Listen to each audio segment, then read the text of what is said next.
Rami,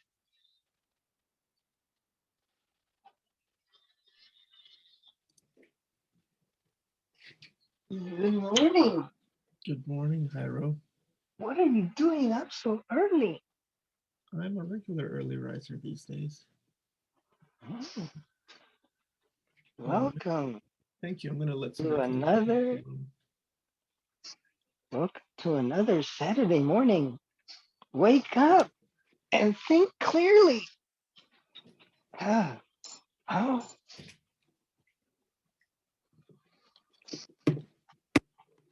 Oh. mm.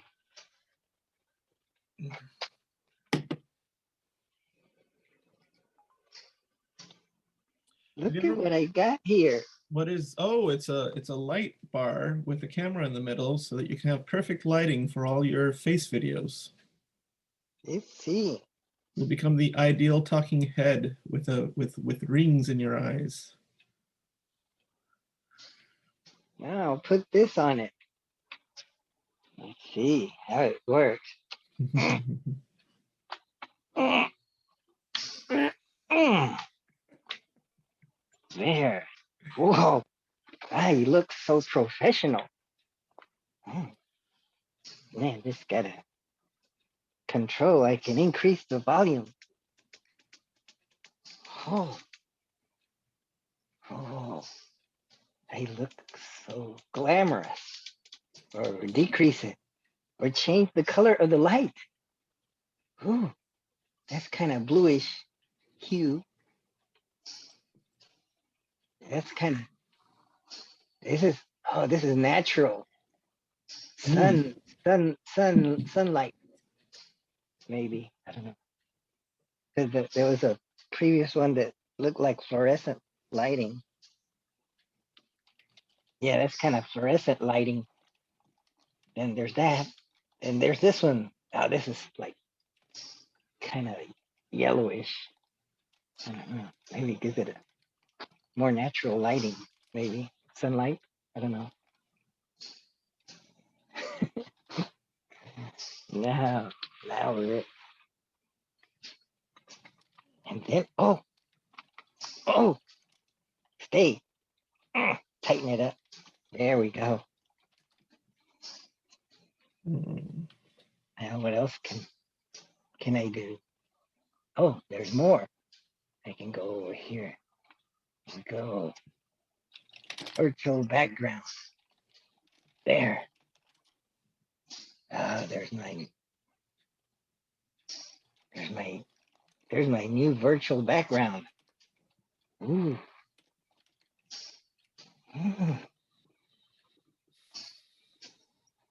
Now they don't see my messy room.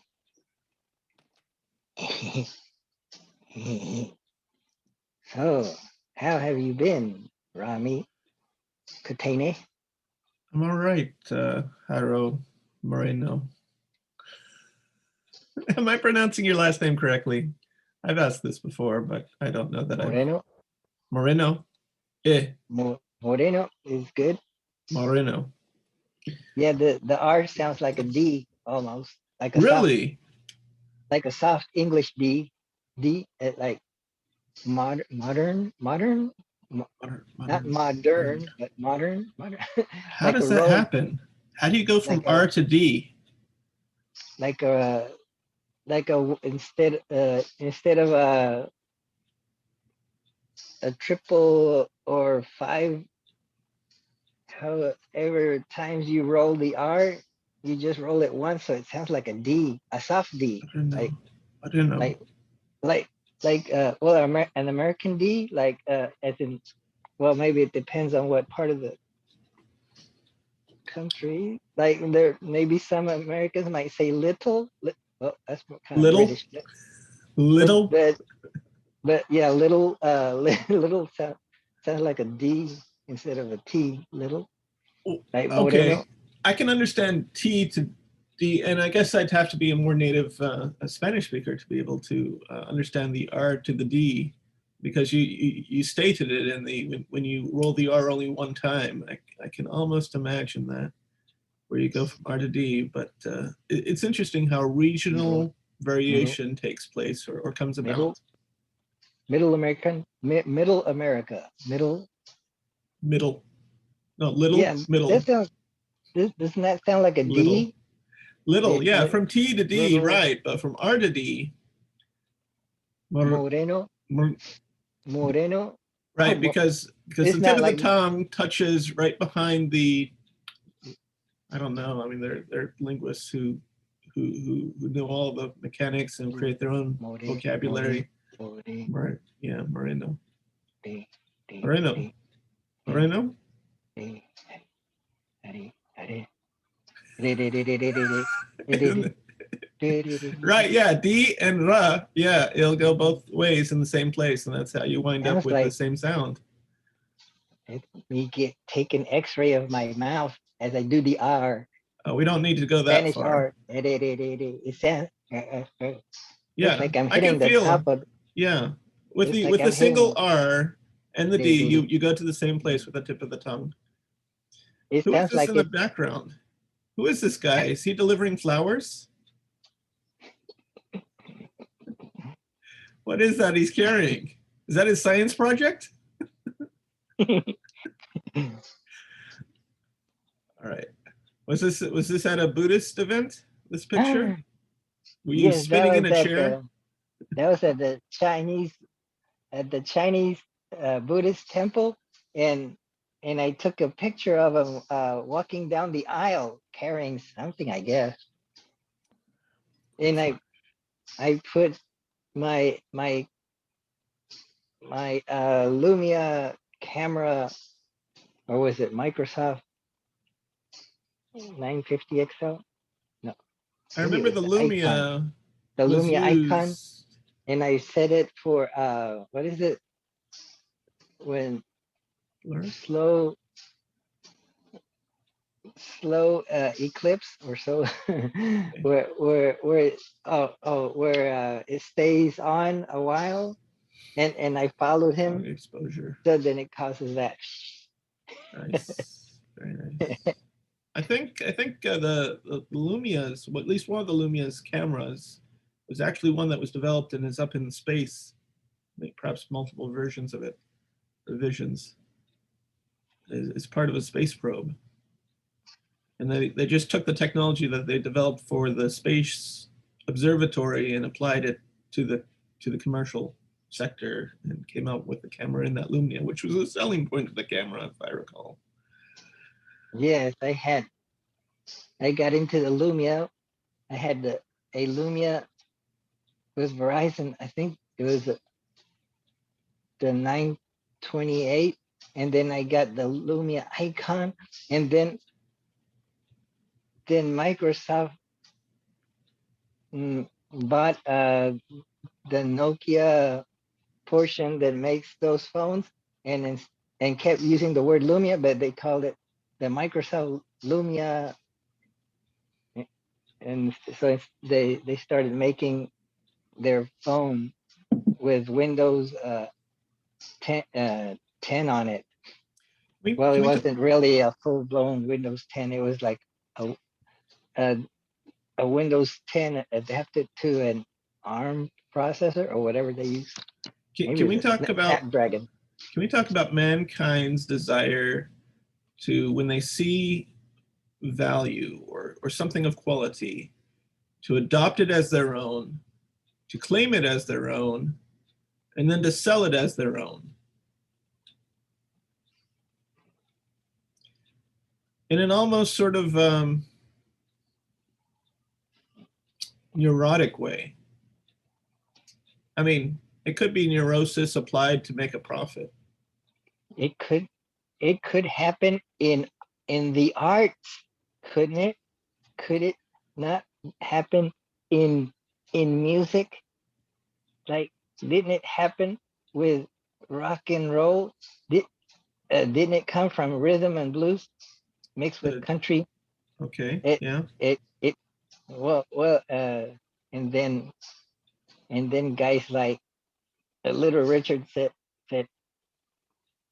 I'm the king of rock and roll, because Elvis became the de facto king, but then Little Richard said, no, I'm the king and who else did that?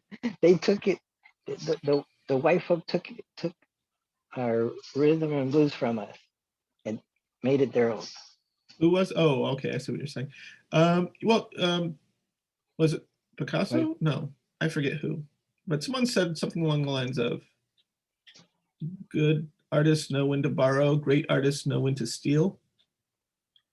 yes, Now the inverse of I've that heard that. is you have to know when not to steal, or what not to steal, in order to get away with it. Mm.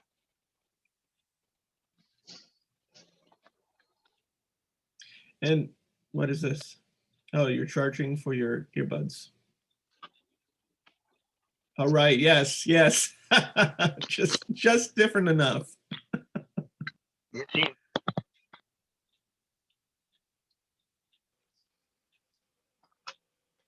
Oh, did it work? Yes. Oh. That was Wow. I seamless. switched. I switched because this was the one that I had was saying low battery, so I switched and it switched over. Ooh. And those are two of the same model. Because I lost the case, so I bought it again. So now I have two pairs and one case.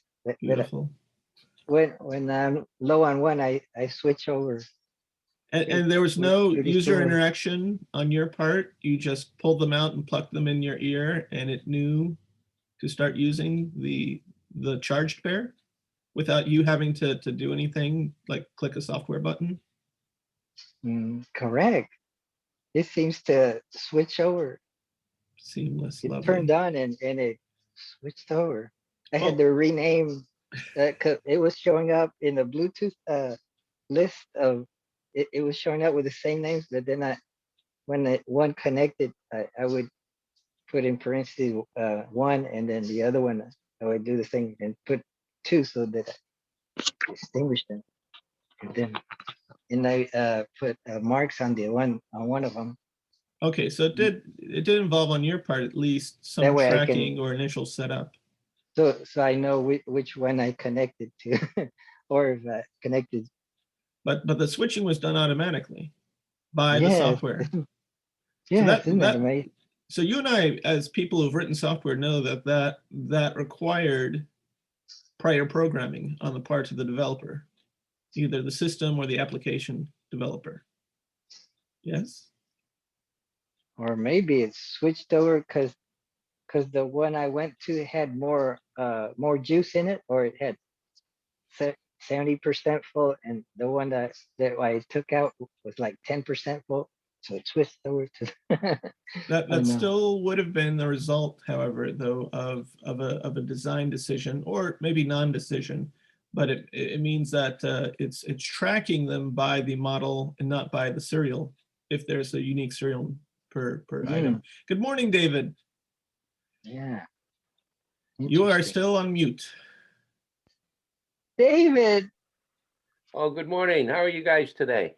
it's it's great to see David. Now our morning is set Is for it? exciting moments. Where's Luis? Luis, he hasn't showed up yet. Oh, Wow. He got the COVID. he's got the COVID, huh? No, I So, don't know. Rami, I went to that website or that meetup that you had referred me to on, I think The it was on craft. Monday night or something. Oh yeah. What was That that was like? The good. 52 Huh? 52 living ideas. I did not actually attend that. I hopped out of all Zooms at about 7:32 p.m. Monday night and just went to bed early. But I'm glad that you attended. Yeah, I was really impressed. I mean, that guy seems to have a lot of things together on that. I mean, there's Shrikant, a lot of different topics, you know? Mhm. the Indian bald-headed guy, Shrikant. Yeah, that's him. Yep. Yes, yes, yes. He has a meetup every evening at 9, Yeah, I know. and people from like Toronto, Chicago, Seattle, they join it. So he sometimes has hundreds of people join. Yeah, I know. He's got a lot of people there. It's really. Luis, Good morning, my friends. Hey, how you doing, Luis? Doing very, very well. How are you guys doing? Great. I even had Luis join 52 Living Ideas on a weekend, didn't I? One time. You remember the yeah, bald-headed yeah, guy? yes, And yes, they yes, covered yes. things about the Myers-Briggs. There are some Yes. experts on that Oh yeah, that are oh yeah. way out there. It's like their religion. They the reminded me Myers-Briggs. a little bit of the psychoanalysts in France. There was a cult of the psychoanalysis guys, and they swore by it. It was just there was a guy that was following the steps of Freud, Jacques Lacan, and he was a number. That guy was bamboozling people left and right. He was raking in money, taking advantage of people, creating that cult. He was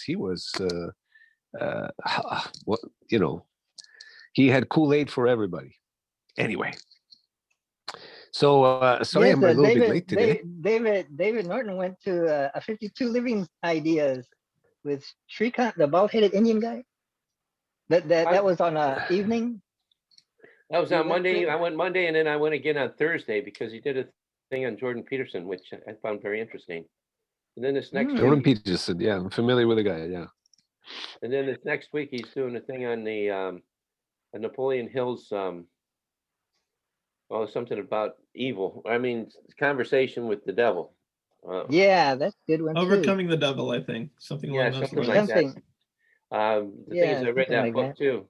I mean, to me, the thing is, this guy Shrikant, he's all over the place, which is really sort of good because he's bringing in, all kinds of different things. He's not stuck on any one issue, which I sort Yeah, of, he has a theme every weekday. yeah, I noticed Like that.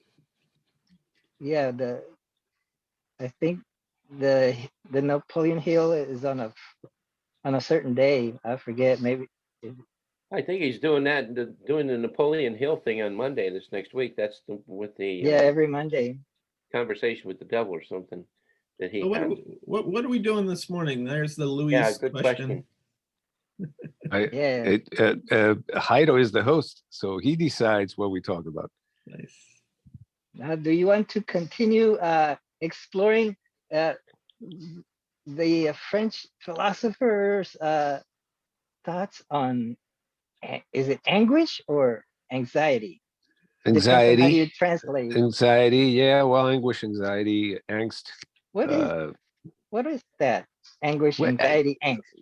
okay. Is each So one a certain level? Like yeah, is the it- anguish like yeah, they define anguish yeah, as choking, like it's more a urgent compared stricture. So what I like to about this, and anxiety.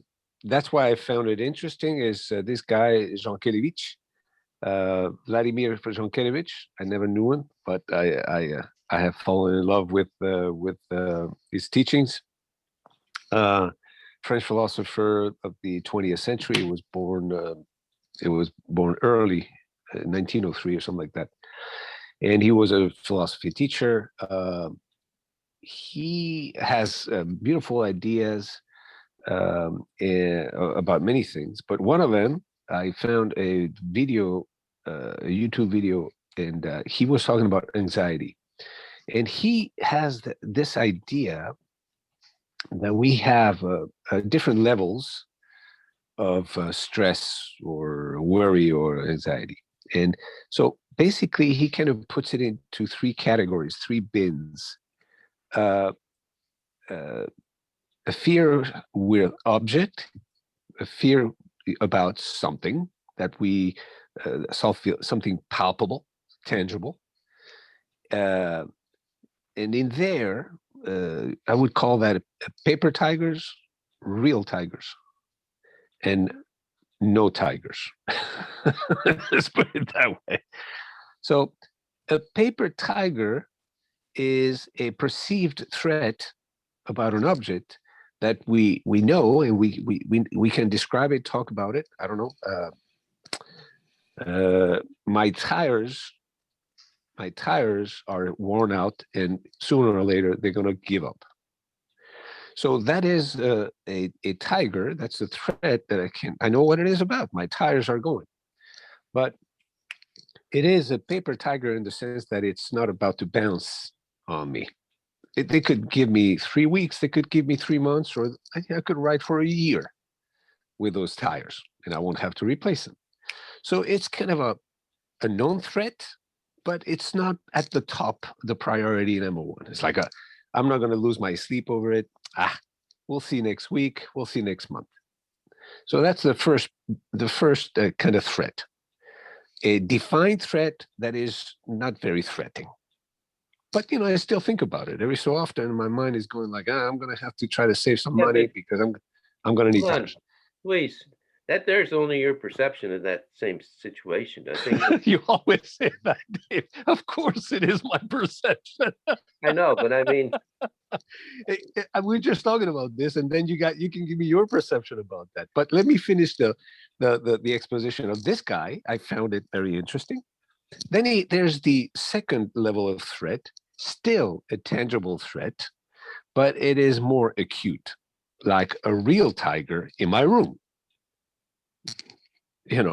That's one where I really need to worry about it and get the hell out, because if I don't, that tiger is gonna. That would be like it's time to change the oil on the car. Because it's clanking. That's right. You've gone over like 2,000 miles already and haven't changed it. Like Yeah, you're supposed to change it every 3,000 miles, and it's past like to 5,000. It's probably flashing. brown. It's flashing. Not only that, is the car is just going boom, boom, boom, boom, because he can't move anymore. That is a tangible object of fear, of concern, and it is at the top priority. If I don't change the oil today, I'm not going to have a car tomorrow. And we know how that is going to run. And then there's the third bin of worrying, which is a more abstract, because it doesn't have an object. We are anxious about, we don't know what about. It's like somebody being off kilter, and you tell them, what's wrong with you? Well, I don't know. Or you go, you look depressed. Whatever. Maybe it needs vitamins. That fear has no object, and that it is an existential fear. And he describes that one as the big one to work on. Here is the discussion. Go at it. I've got a response, and I want to bring up the utility of prior knowledge. In the second case, with regard to having a tiger in your room, it's very useful to know 2 pieces of information. One, tigers sleep, at least when they're in a confined space, about 23 hours a day. And the other piece of information is, has the tiger already been fed? Because if the tiger's already been fed and they sleep for 23 hours of the day, then you've got at least 22 hours and 59 minutes where you don't have to worry much at all. And if the tiger's already been fed, again, your anxiety can be minimized, because he's not going to come after you for food as a food source. Now, the third item, that's an interesting issue, because why would there be anxiety if there is no paper and if there's no material concern? And I think that is the result of the unknown, right? Yeah. So how do we become knowledgeable? How do we extend out into that field so that it at least becomes a known unknown? And I think there's a series of there's a whole domain of areas that we can explore and see, well, is this, or could this be part of that? Mm-hmm. Beautiful. You nailed it. Rami, are you referring to the third and last one, that there's no object and it's causing us anxiety? Is that what you're talking about? Remember when I mentioned how reductivism is the enemy? I think 2 or 3 weeks ago. So the trouble with reductivism is that it is the ultimate committer of the sin of omission. It restricts knowledge with regard to certain domains, leaving us in this world where all that is taught, known, accepted, publicly allowed is this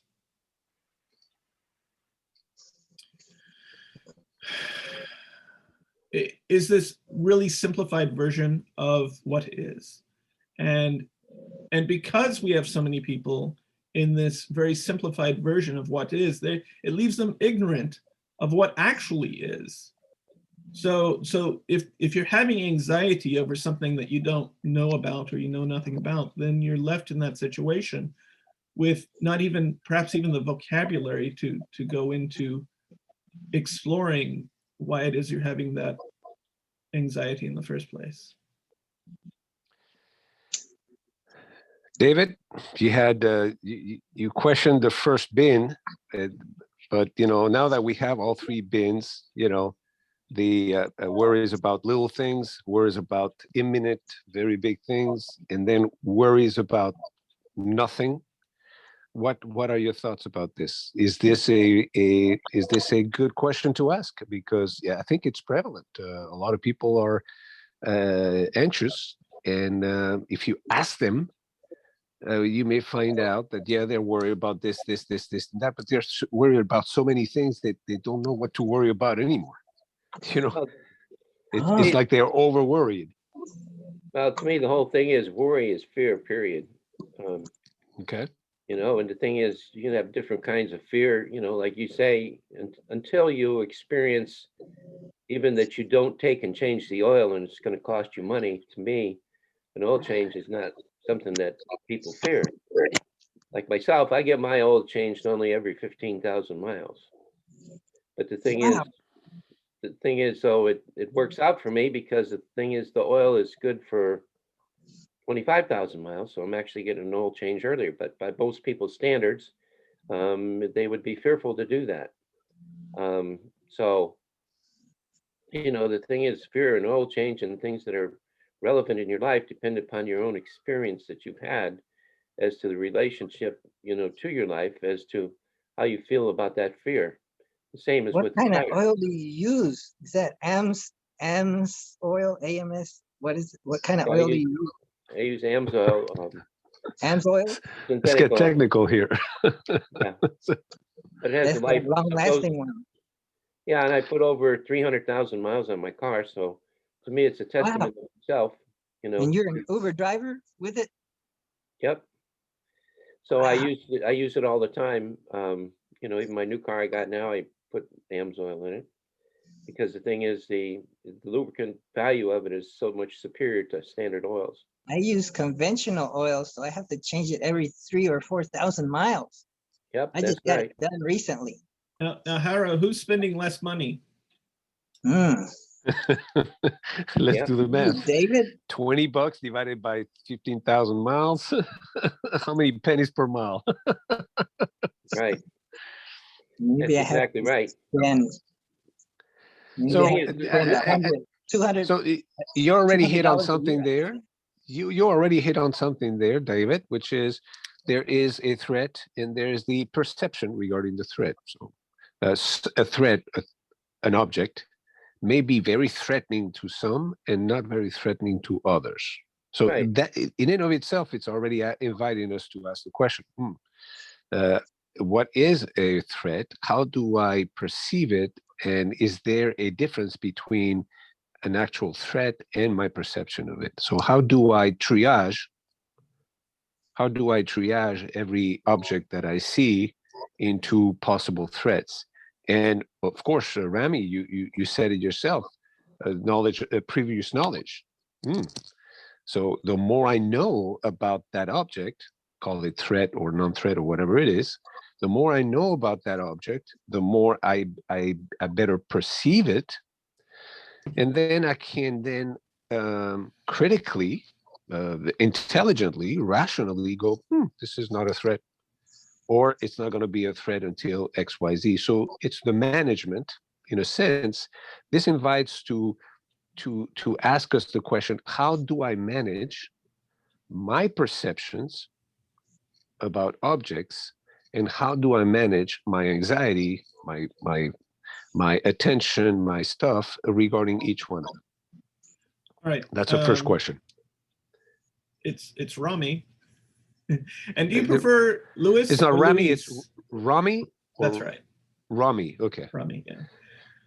And do you provide, what's your preference, Louis or Louise? I've given up on that one because I've been called so many different things that, you know, as long as it says Lou, if you start with Lou, I know you're talking about me. It's Del Pino. Del Pino, not Del Pino. So first question is, how do I manage? How do I properly perceive things so I am able to know if they are a type 1 threat, type 2 threat? That's where type 1 is paper and type 2 is significant and imminent. Yes, the clear and present danger versus, you know, generic danger. Watch out for this, you know, this item. The second one is like, watch. Well, it's another question, you know. Some people you talk to them, some people, and they say, no, you shouldn't worry about this. All you need to do is do that and then the other. That's not a big deal. Some people will ask you, is it a problem to eat lettuce before having coffee? They're asking you a question. You know, they're worried about that. And you're going like, well, in my knowledge, no, it's no big deal. So what is an important question for somebody is not as important for one. So at the end of the day, we have to decide individually how we perceive objects and how we classify them as threats or friends or foes or opportunities or challenges. So that's very important because it is inviting us to do critical thinking, knowledge, rationality. What do I know about this? I don't know shit about this. Okay, well, I should, because it's bothering me. I don't know about this, so I need to study into it. See? Good morning, Mike. Mike.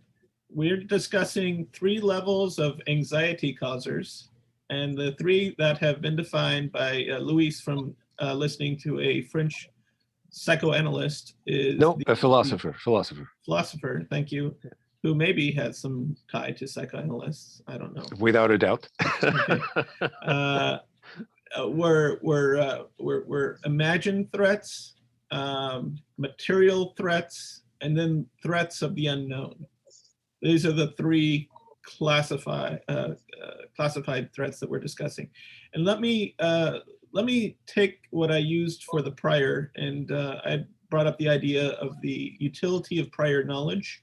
So in the case that you first brought up, Lou, was the do I need to change my tires now, or can I get a few weeks out of them before one of them blows?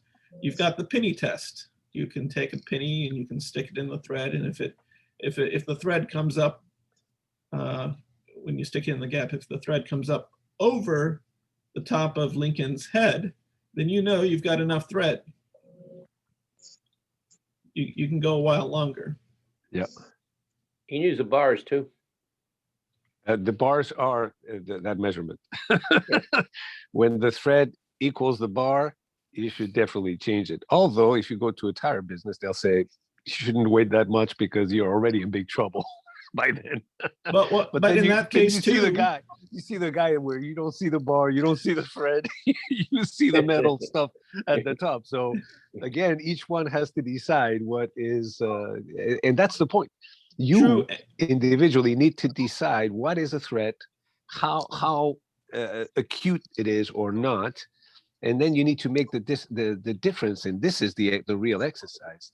Is this an objectivized threat, or is this a non-objectivized threat? And we're talking about this existential, existential malaise, this feeling of I don't know what's going on, but it doesn't have a real object, which I think is ultimately what gets people being afraid of nothing, no object whatsoever. And if you don't know what you're afraid of, you're in big trouble, because how do you deal with that? And is there a solution to that problem?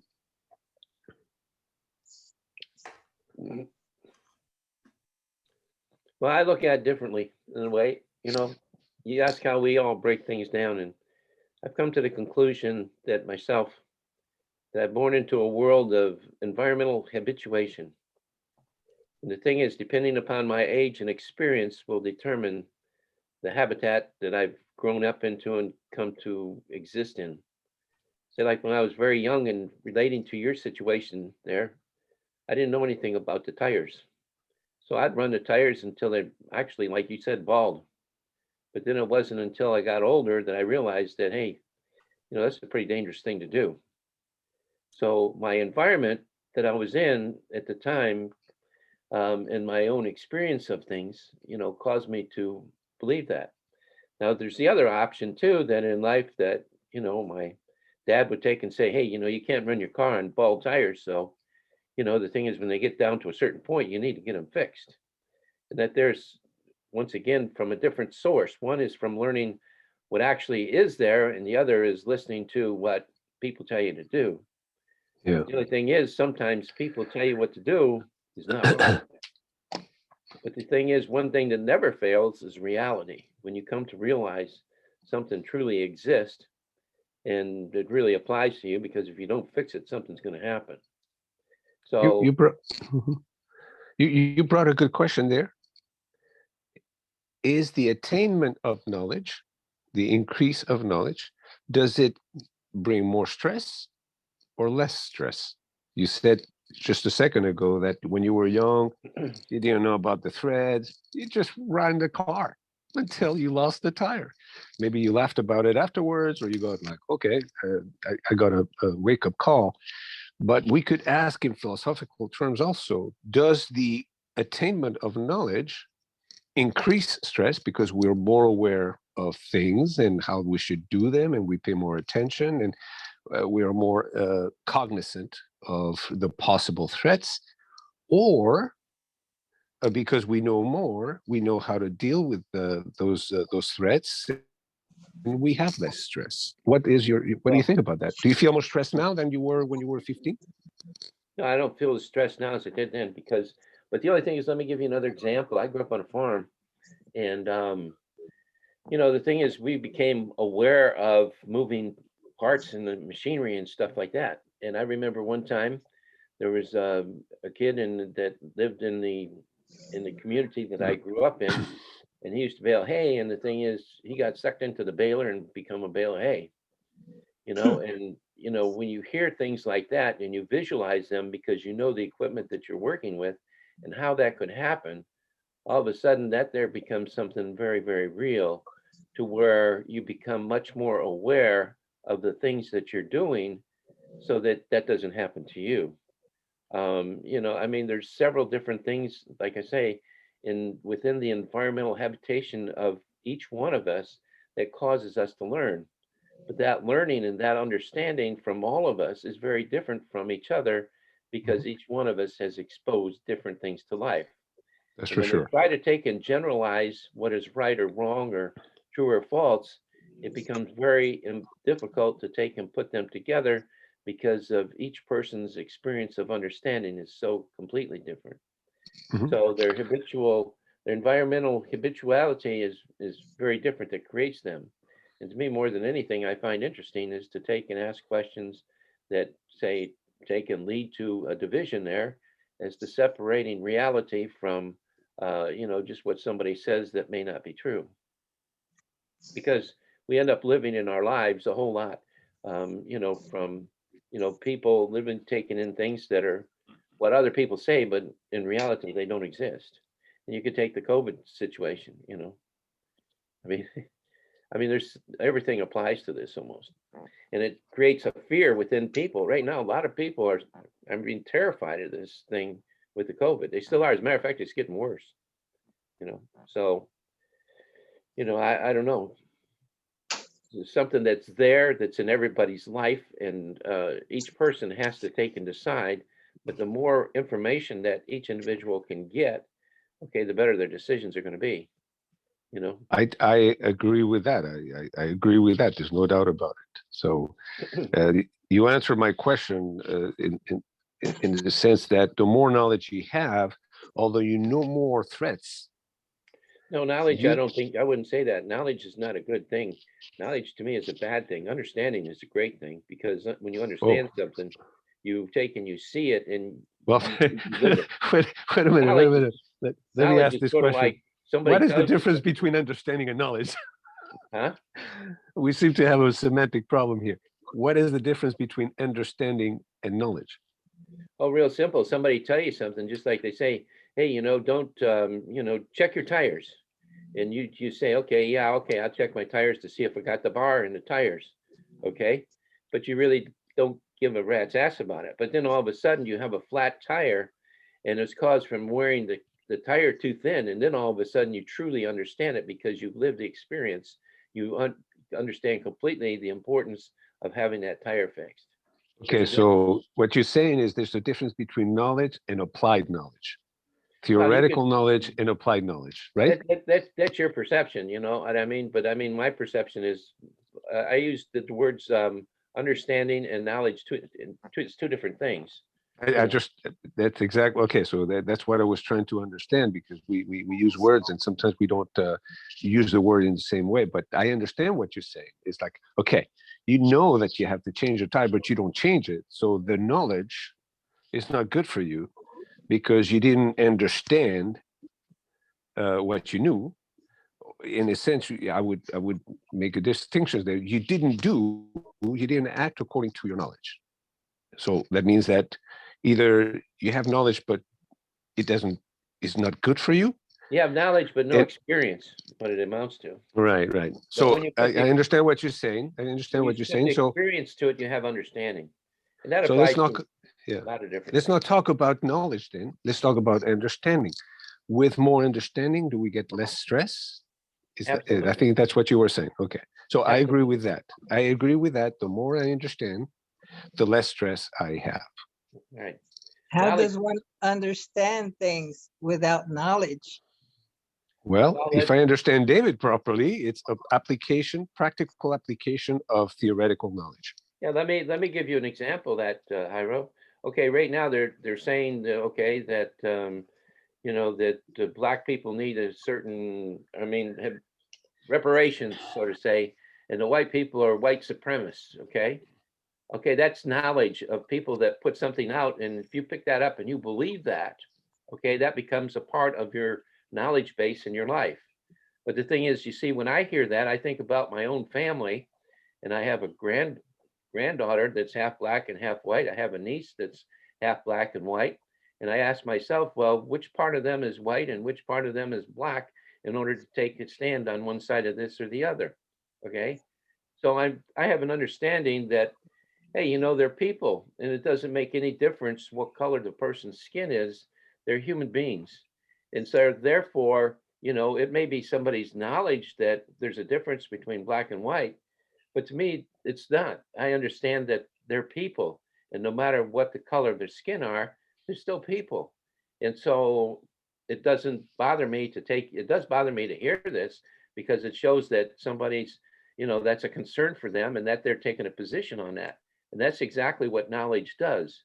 And what it does is, when you have a position on one side, there's always the other side that creates conflict and angst and anger. So when you take and have understanding of something, you look at things in a different way, and it doesn't. So you have to have right knowledge or right understanding, because you could have the wrong knowledge or maybe knowledge. Knowledge depends on the narrative, right? It depends on the thing is, everything, it's it might be right for some people and wrong for others, or absolutely, because it all depends upon it depends upon a person's own understanding of their own environmental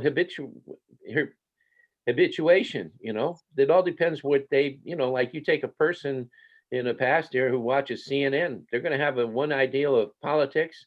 And then you watch another person watches, say, Fox, they're going to have another ideal of politics. What Okay. happens when you watch both? When you watch both, well, then the thing is you get an understanding of both sides, as long as, but the thing is, even with that though, each person has to do their own investigation and come to their own reality to create their own environmental habituation. Otherwise, they're just accepting somebody else's as their own. It's But simple. hopefully when you watch both, you realize both are wrong. Well, the thing is, you can't say that. I don't believe that. I don't believe that at all, Jairo. I think there's qualities within the people on the left, and I think there's qualities with people on the right. The only thing You is could separating out average them out, huh? or maybe you could average them out, or see, Not- okay, they might be right here. Separating the grain from the chaff. Yeah, that's exactly right. Okay. Just like, is everybody here familiar with the Great Reset? Supposedly it's coming about. Is Anybody that know? Huh? is that like is that what was another term that you used before that about culture or something, What? or or or or or like what is it when you're censoring, or people are censoring each other, or Yeah, there's but no. people censor all the time. I mean, the thing is, we're brought up to censor other people. Just like if you're brought up into a certain, to say, environmental habituation where all the family goes to church and everything. Okay, the thing is, if somebody comes and says, hey, there's no God, then you're going to censor that person because you've been taught that there is a God. And you've been taught all the things that have been in your environment.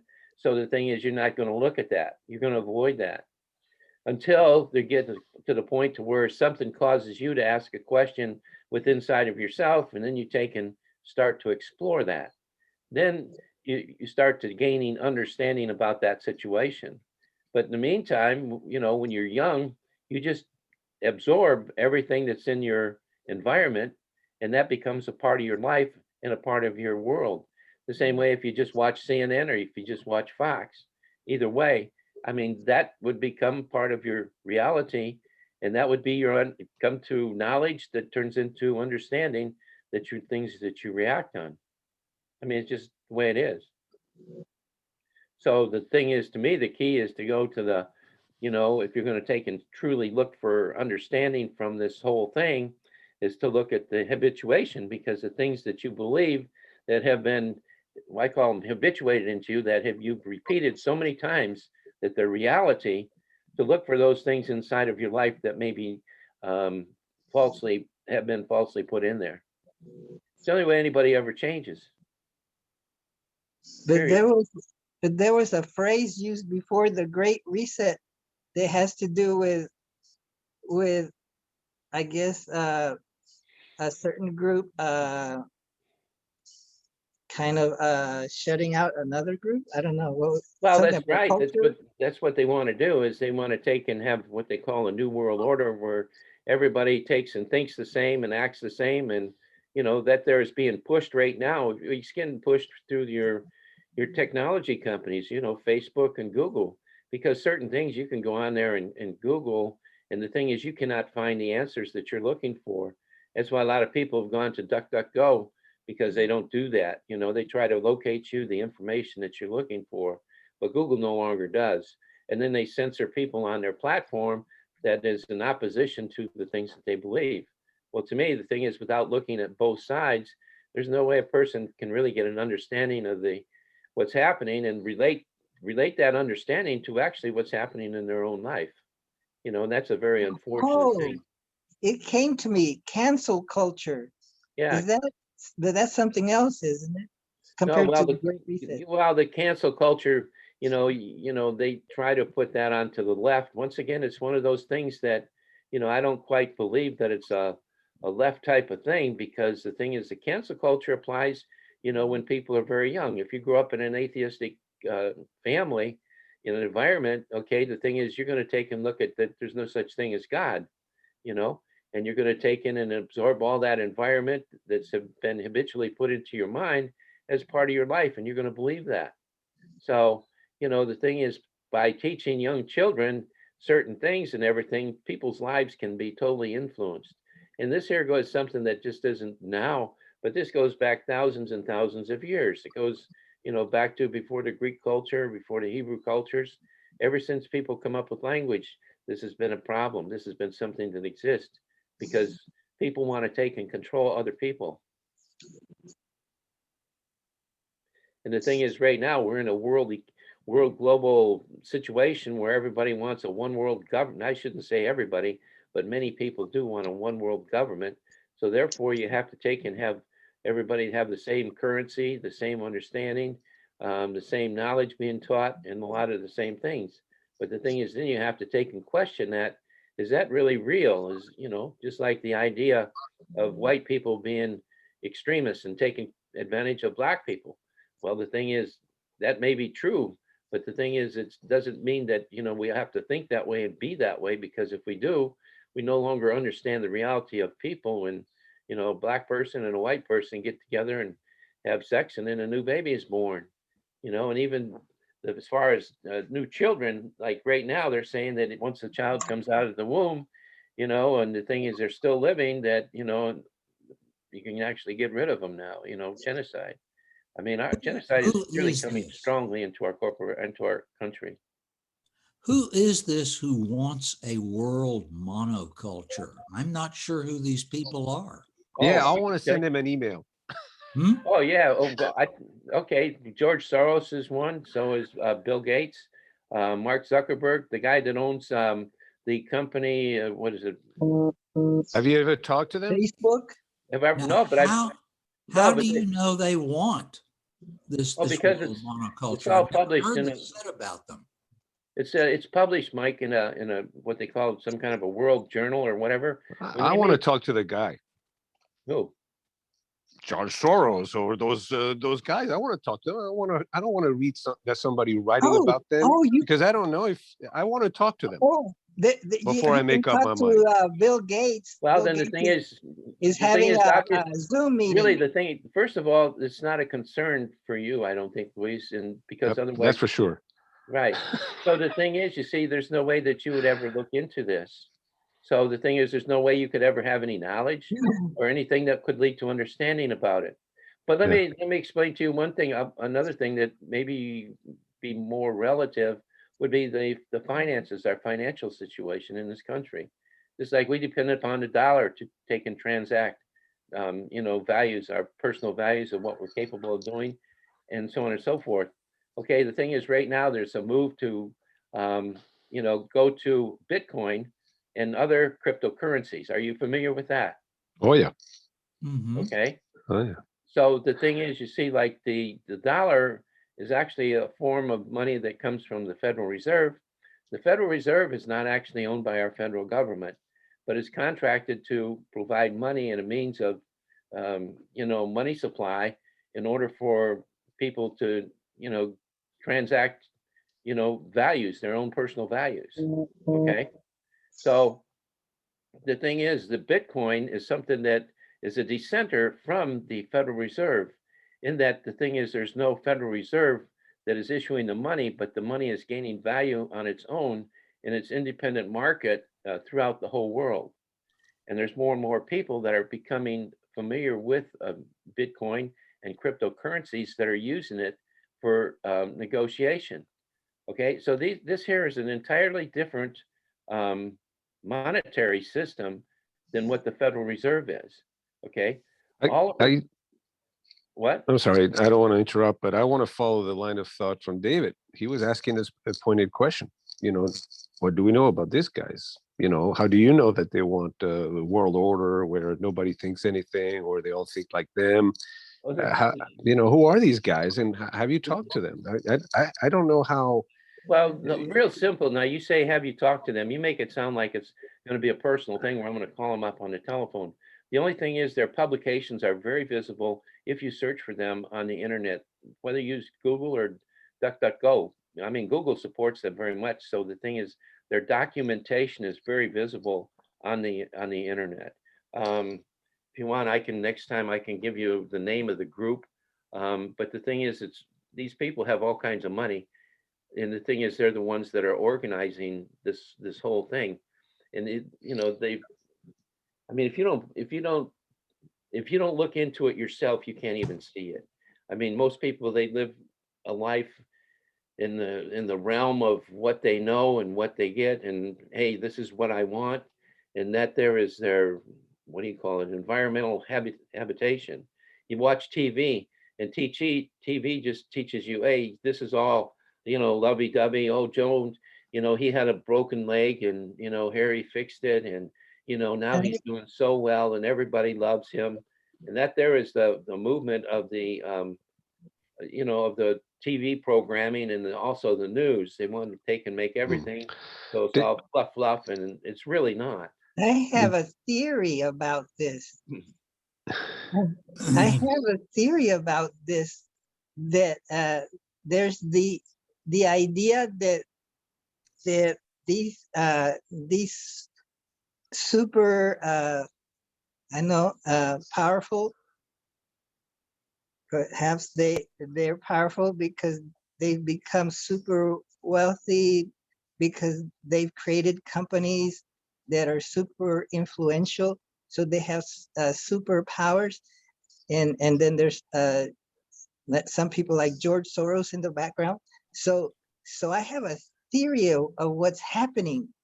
I think that when you're in such businesses, you discover that you make more money when your market goes all over the globe.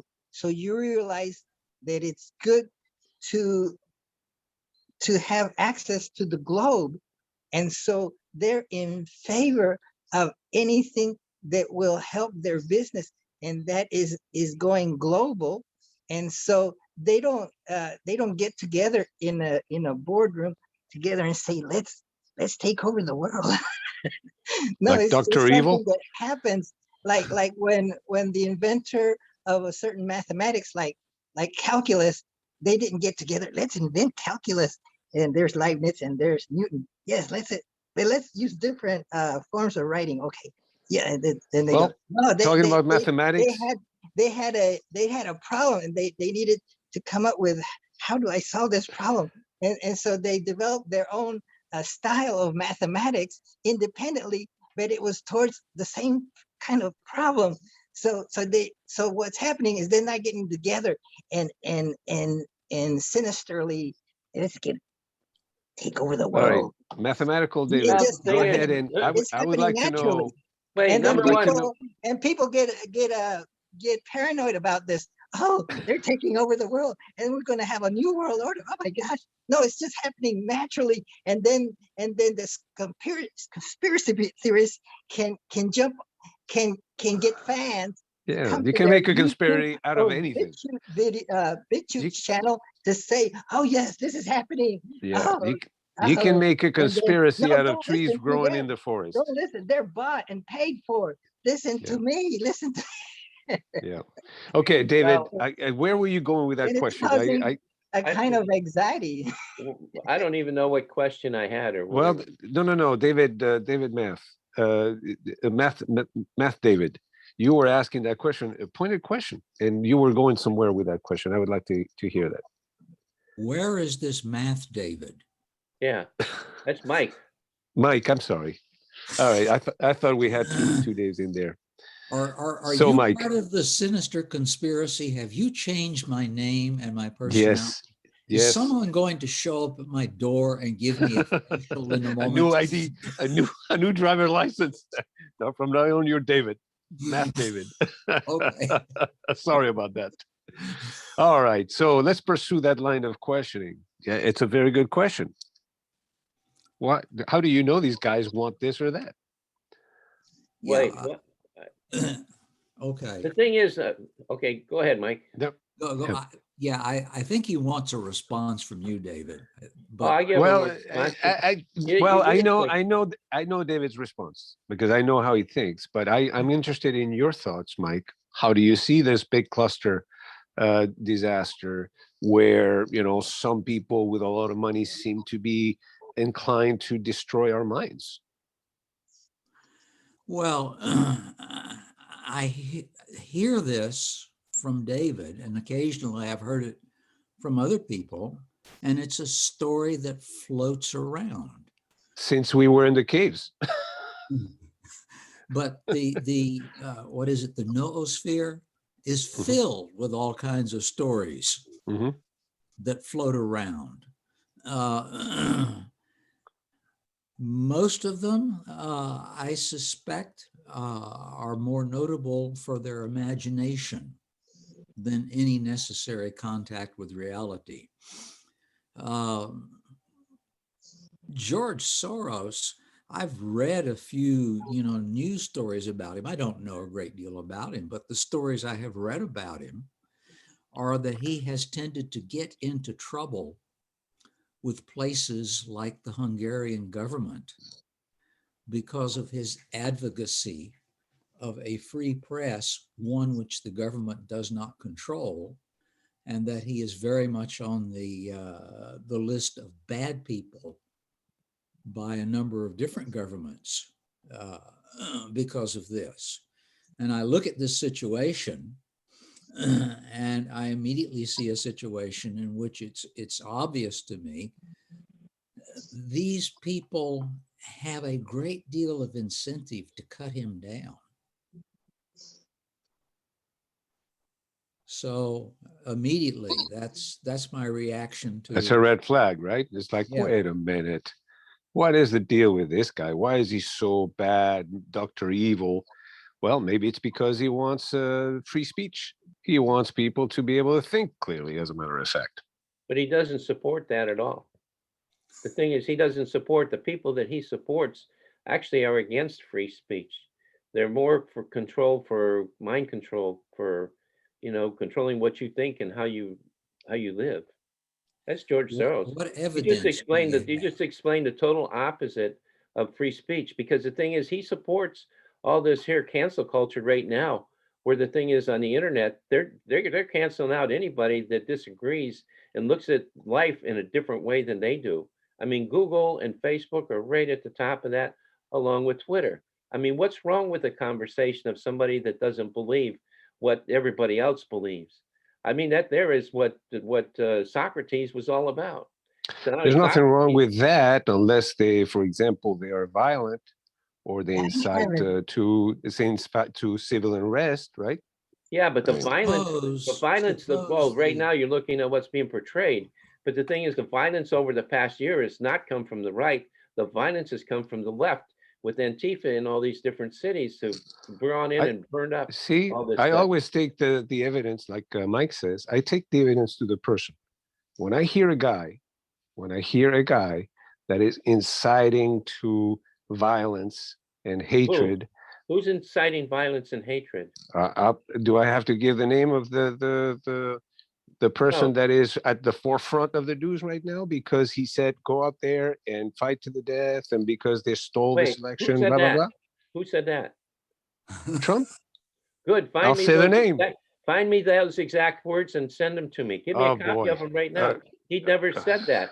I'm not going to make a trial out of this one. I know what I heard, and I know what I'm saying. Every time I hear that guy, it's like, wow, he wants to kick somebody's ass. Well, that's I can't follow people like that. I have, I can't, I make up my own mind. I don't know about Soros. I never hear him talking. You're telling me just by what you're saying and everything. You listen to CNN all the time. No, goodbye. I just hear the guy live on TV. No, and I look at a guy like that and I said, no, this is a guy that I cannot follow. I cannot, and I'm listening to the man. I'm not listening to commentary about a man.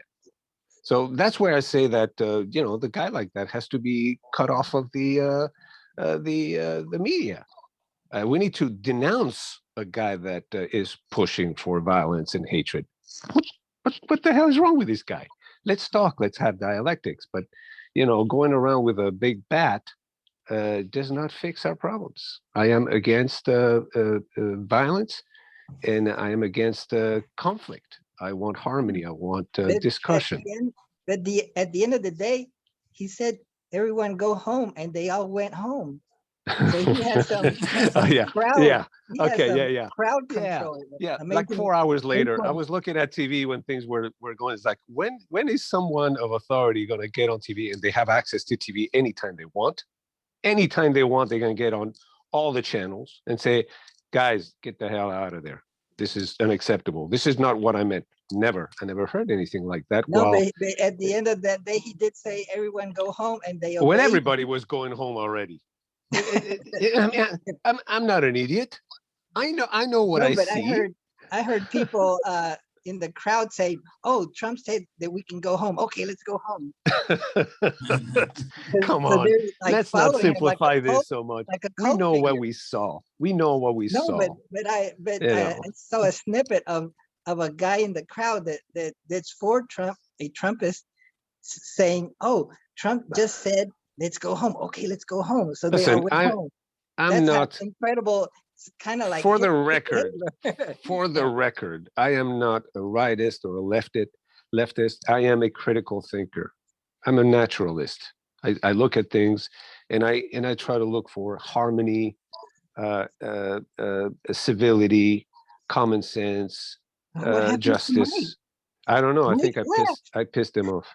But I have to I call mean, it sometimes. oh, I have got to the call names this. confused. Eh, David left.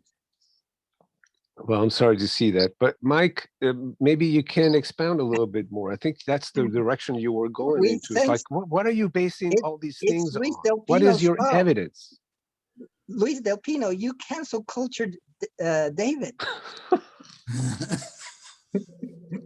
And I misnamed Mike. What a Okay. what a move. All right. What are you going to tell me to chase me off? Oh, I don't think I can chase you off, Mike. Okay. You're a scientist, and in a sense, so am I.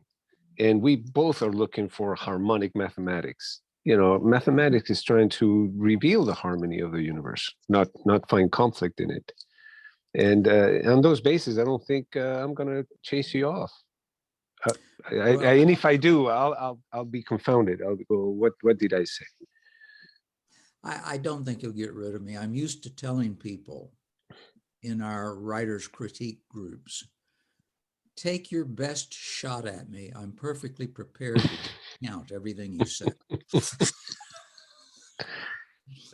I am not so openly spoken like this, but David was taking this. I mean, in the background of the conversation, he was criticizing this guy Soros, who I don't know, and I've never listened to him. I don't. As a matter of fact, now I'm going to make a point of trying to see if I can listen to his interviews or dissertations or when he's speaking by himself. But I have heard this gentleman that I named, that I was trying not to name, and I have heard what he said.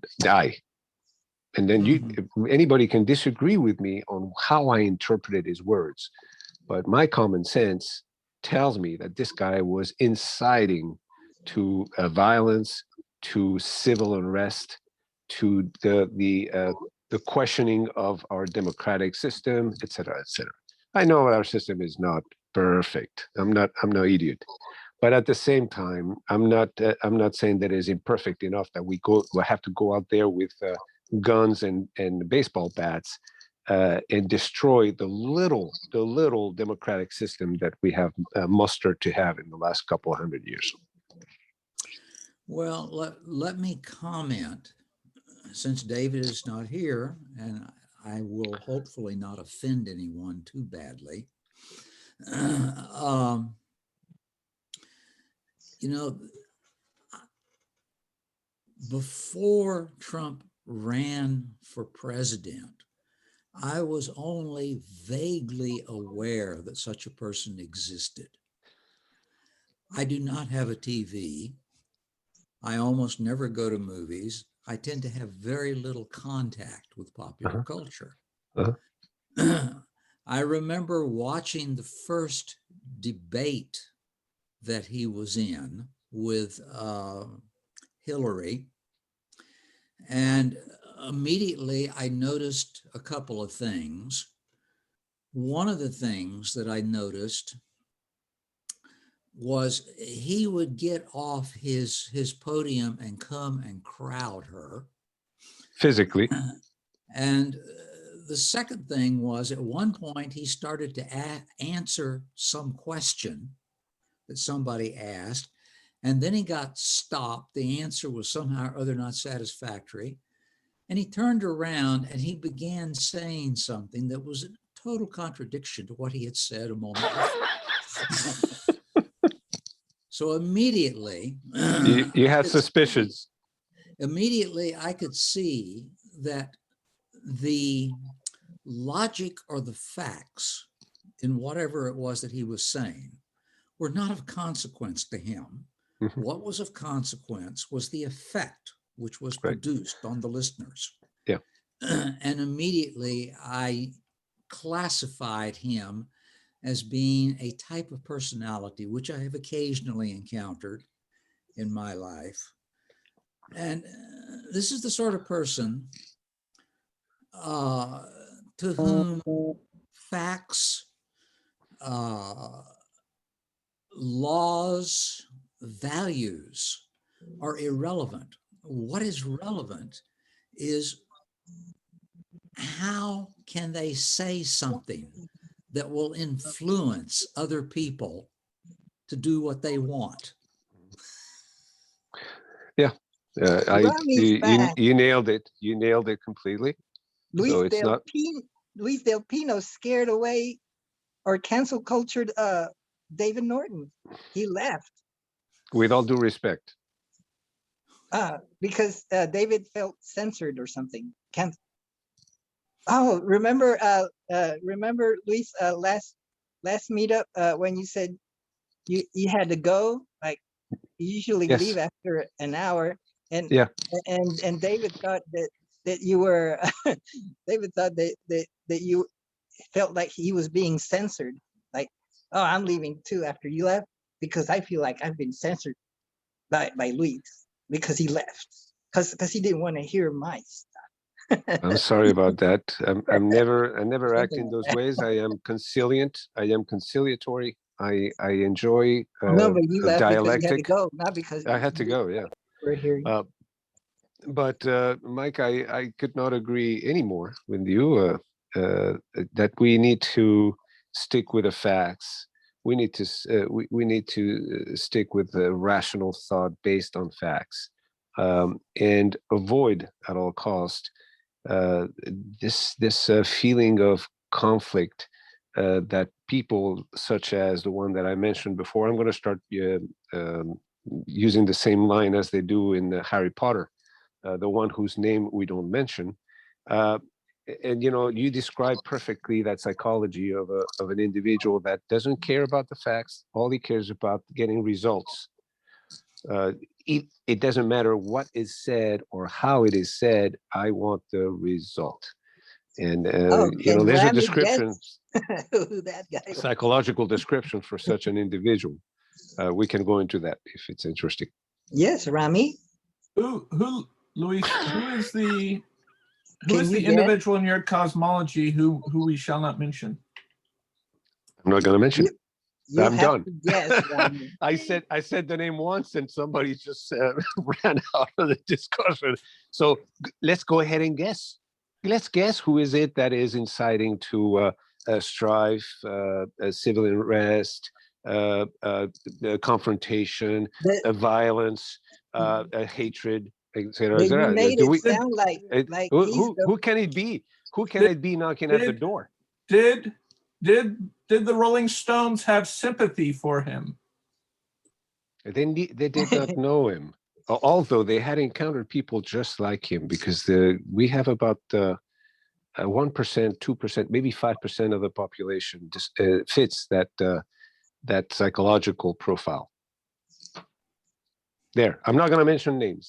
If it is not clear enough to be understood, then Yes, I don't need to mention the were name, because talking- mentioning the name is going to create this animosity. So I'll say the sin, but not the we were sinner. talking about cancel culture. No, we were talking about the Great Reset and he didn't quite define it, but then that reminded me of cancel culture. But I was wondering if that's similar to the Great Reset. And on that, then we got into globalism. Like there's the conspiracy that these elite people are trying to come together and make a new world order and control our everything. Like one currency, one way of thinking, one everything. Kind of like George Orwell's 1984 kind of thing. And then who's behind it? We wanted to know who it was.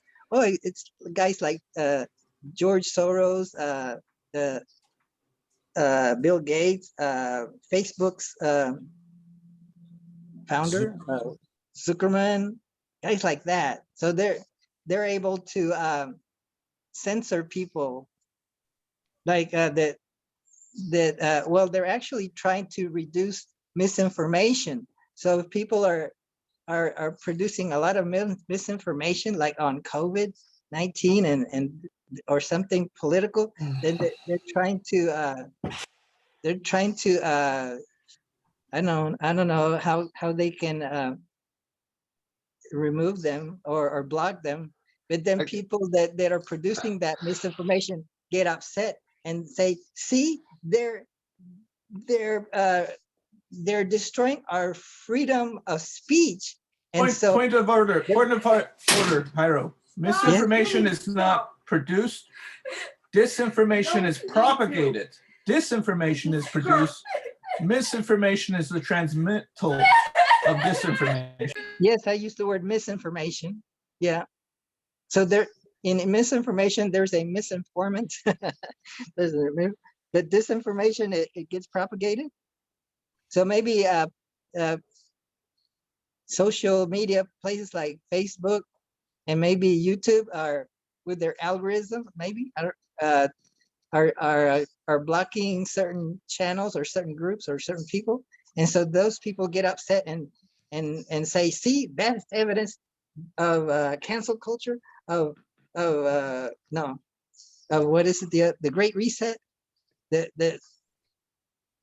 that's against our freedom of speech. But freedom of speech is only guaranteed in the government situations, right? Like if it's a private company, they can do whatever they want, right?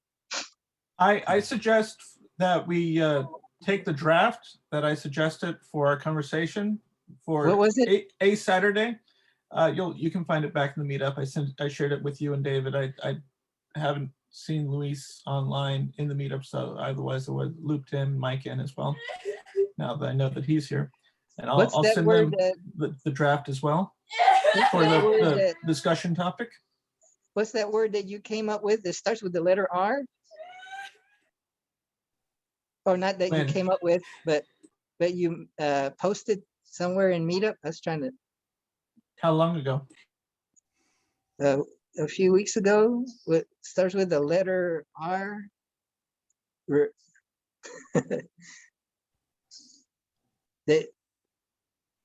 that you mentioned earlier in this meetup also, but I forget what that word is. We can fill it in later after we've had a chance to review the YouTube.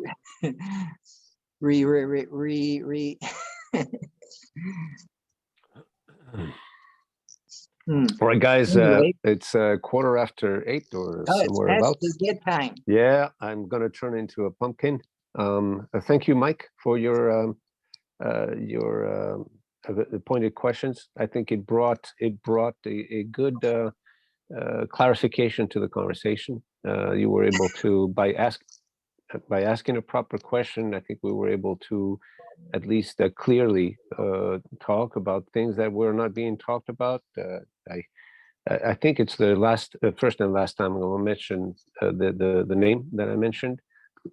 That's what we were talking about. From now on, if I say something and somebody says, "Who are you talking about?" and it is so clear who I'm talking about, I'm going to say, "Listen, I don't need to answer that question. If you don't know who I'm talking about, you don't know what I'm talking about."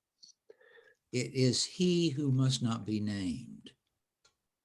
That's right. From now on, that is the way I'm going to talk about that one or anyone. Isn't that a just form of like censorship? him.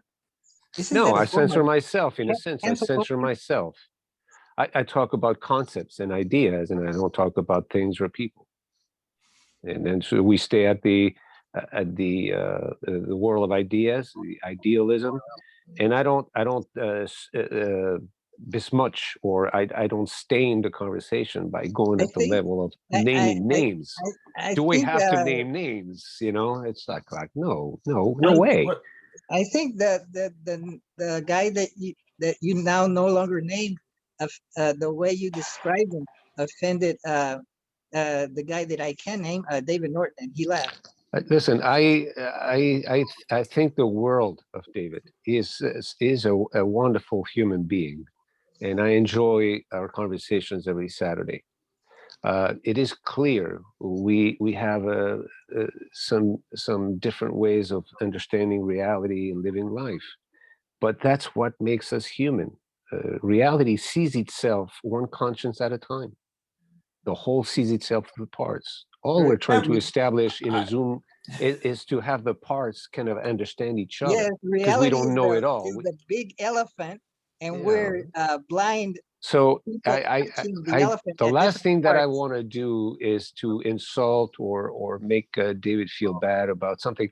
All we're talking about is the world being dominated by some Dr. Evil, or 3 or 4 of those that have a lot of money? Are they conspiring to make us stupid? Um, are we conspiring to make ourselves stupid? Because, is it the media or is it the receptor of the media? If I watch a thing, am I smart? If I watch another thing, am I stupid? Who decides? Am I free to be free from any conspiracy? I mean, those are the things we're talking about. And I know that we have a disagreement in the worldview in general, but these conversations are precisely about human beings sharing ideas, building a better understanding, creating a harmonious society where we as individuals can understand each other while we may not always agree. That's what our democracy is about, right? Go ahead, Romy.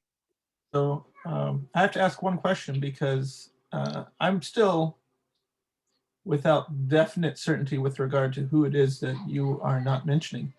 And I know that I'll be able to go back and check Oh, the yeah, YouTube after the fact and find out. So this question is going to help me determine, because depending on who it is that you're referring to actually has consequences. So I'm going to ask one targeted question, then I'll perhaps explain the reason why I asked the question. Was this a person who recently held political office? Yes. Okay. Well, then aren't We you... have 435 representatives and 100. So, you have a lot of choice there. 100 senators. We have. Well, we have those in the legislative, we have those in the judicial, and we have those in the executive. So you have your choice about Then there's local offices. 1,000 politicians that I could have been referring to. The super minority. There's the mayor of Orlando. So is it? Yeah, who's the mayor of Orlando? Buddy Dyer. But there's another mayor. That's of the county. That's the mayor of Orange County. And yeah, I mean, I didn't know there were mayors of counties. Well, he was originally a chairman. The office was originally. I thought a mayor was for a town or a city, but now there's a mayor of a county. This is a very informative meeting.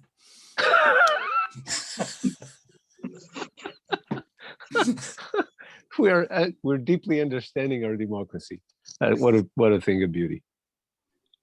How is your publication going before I go? The book that you are either finishing or you have published, how is that going? You felt it was important. You had something important to say in your book about some mathematical concept. Well, I am still reading manuals and trying to figure out how to get past the publishing machinery at Ingram Spark. Part of the problem is they want you to use some nice standard Windows software, and I use essentially nothing but Linux. Also, Isn't there a conversion tool from Linux to Windows? it's not that simple. No, okay. Okay, that doesn't describe it. Especially because you write mathematics, and those are Yeah, symbols and stuff, and trying to put formulas into words or into a line. That's Do you use the latex? And I'm using something called LaTeX Oh, for all latex. my writing. I pronounce it latex. it's close enough. That's how it looks as though it ought to be pronounced, but the TEX, I think, probably goes back to Greek, and the pronunciation is tech, as in technical. Plus, their symbols of the words look like mathematical symbols today. So their letters look like, Yeah. mathematical language. So Yeah, and one of the things I'm trying to do is figure out how to use some of the more advanced tools of LaTeX to put my manuscript into exactly the kind of form that the printing machinery at Ingram Spark can read. yes. There are all sorts of little technical problems. But I am interested in knowing what kind of following do you have within the mathematical community of your idea, because it's probably a novel idea, some kind of a different perspective on a mathematical problem or a solution. How are you getting traction on it? Oh, I maybe have 1.5 followers. I'm not at all Good, that's sure. better than 0. 1.5. Well, What I'm the about one. you? You're the half. I'm the one. Somebody else is the half. You bamboozled somebody with your theory. But this is a I'm halfway branch there. of mathematics which is insufficiently well known to mathematicians and is better known to mathematical physicists, to computer scientists, to certain engineers. And I'm trying to put a book out that will make it more accessible to mathematicians on the level of beginning graduate students or advanced undergraduates. And I'm doing that simply because it looks to me to be such beautiful material. It is, and such useful material.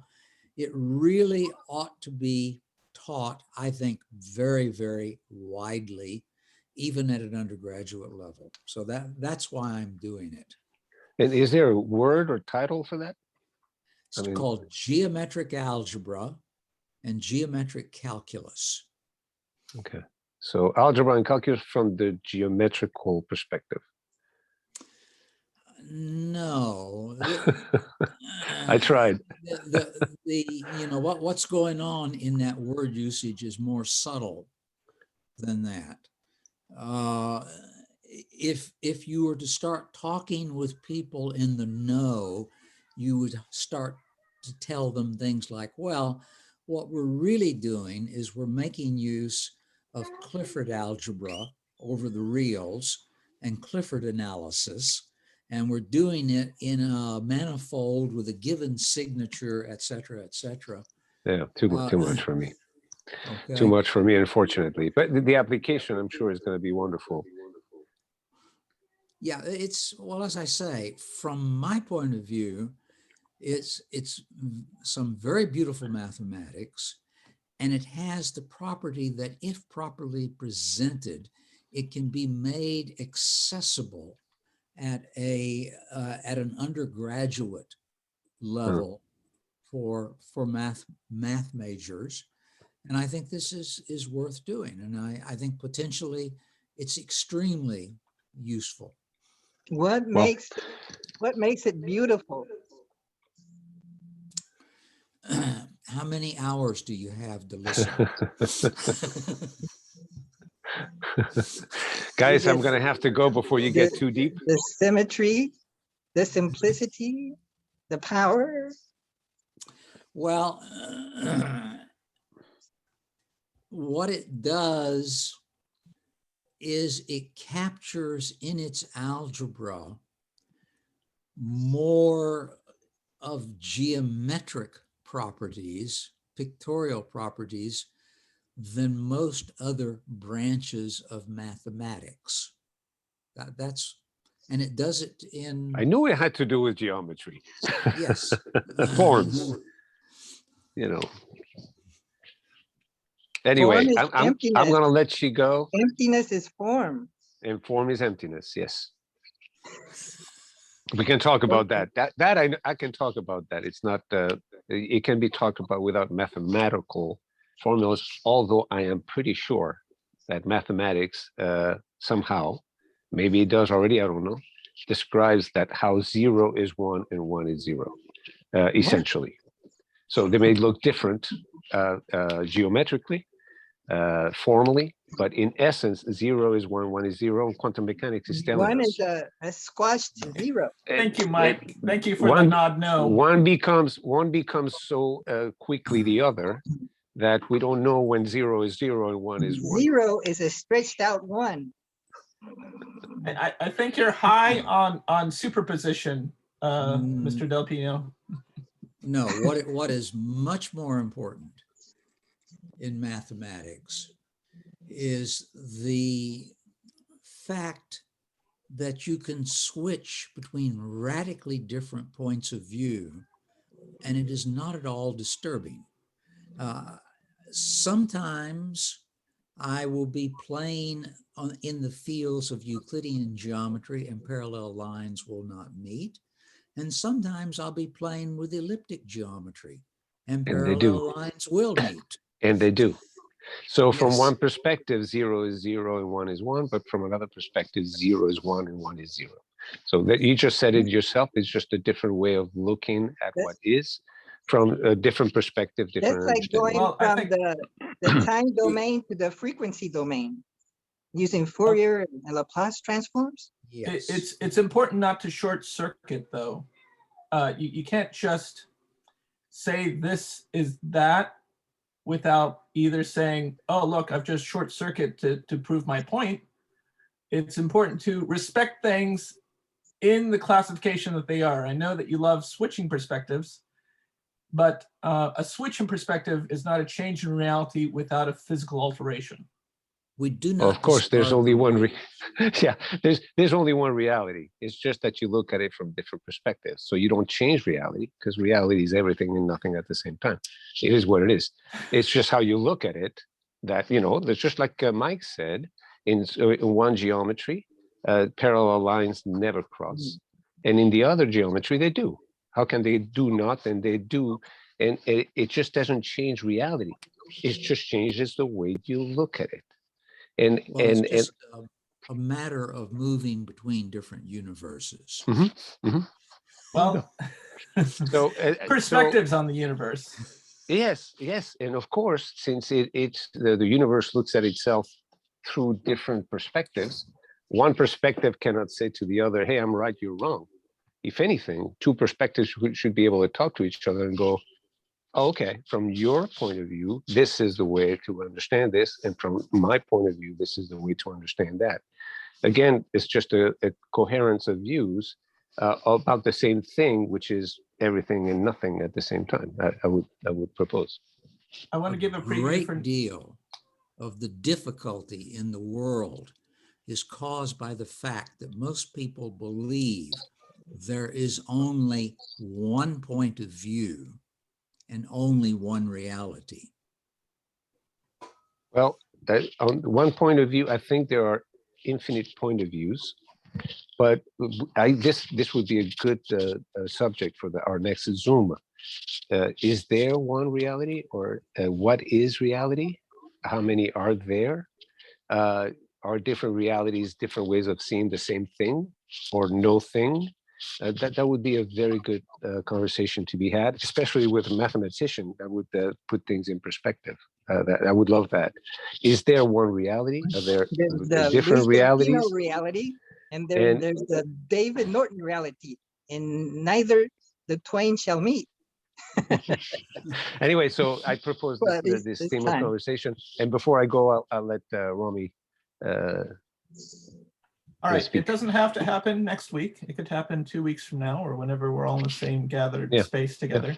Yeah. I was hoping we could do it this Saturday, but I'm not specific as to when, as so long as it occurs and not too late.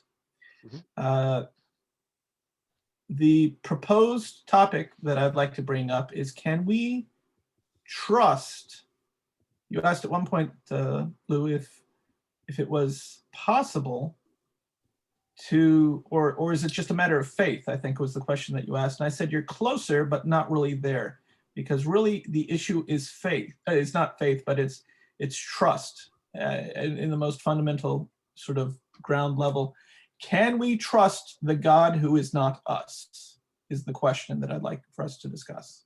But that's for another Saturday now. Yeah, I mean, I'm gonna tie the two questions together. Is there one reality, or it's several, or many, or infinite? You haven't read Berkeley yet. And because you surprised me, Mike, in saying that there are multiple perspectives and multiple realities. I posit that there is one reality, and we can define the world reality. What is reality or what is not reality? And once we might agree on the definition of that, then we can see if there is one or many, and then how reality sees itself through different perspectives. The same way we ask, is there one reality or many realities, we typically ask, is there one God or many, or is there no God? So it ties, the word God and reality in my mind, in my epistemology, is interchangeable, because reality and God are ideas about infinite, absolute, eternity, etc., etc. Yes. The whole enchilada. Sometimes I can like to we call trust- God the whole enchilada, or Can reality we the whole enchilada. trust a particular reality? Like if there's multiple realities, which reality should we put our Right, trust and that's the faith in? conversation to be had. How many realities do we see? This that I see right now is what I call reality. And I ask you, are you seeing the same thing that I'm seeing? I would ask Mike, look behind you. Is there like a beautiful piece of furniture with a domed thing? Is it the same thing? Be that Or are we different, looking at two different realities? that it could be that our different perspectives makes us We think call that we're realities. That's right. different Right. realities. Yeah. But it could be just one always. Yes. That's something. And another question you can ask is, any perception of reality a reality, or is it a different perspective of the same one thing, which is beyond perspective and beyond itself? I mean, Like, those are questions that are is well there- worth asking. And the same is said in religious philosophy. Is there but one God, and his name is Allah? Or, Right. or does each person have their own religion and it has their own God? Maybe God is the one whose name we should not mention. Another question. Anyway, Right. In the chat, I am pasting for you Berkeley's A New Theory of Vision, or at least something based on an early version of it. I know we discussed it earlier. And I'm going to give it to you from two sites in case one of them, or two I will different go ahead and copies read here, it, and because maybe it's we that can make important. a Zoom meeting out of that. Gentlemen, always a pleasure.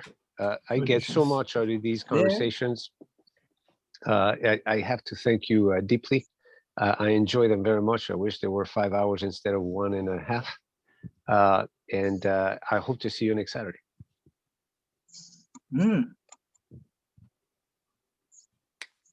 Okay, see you. See ya.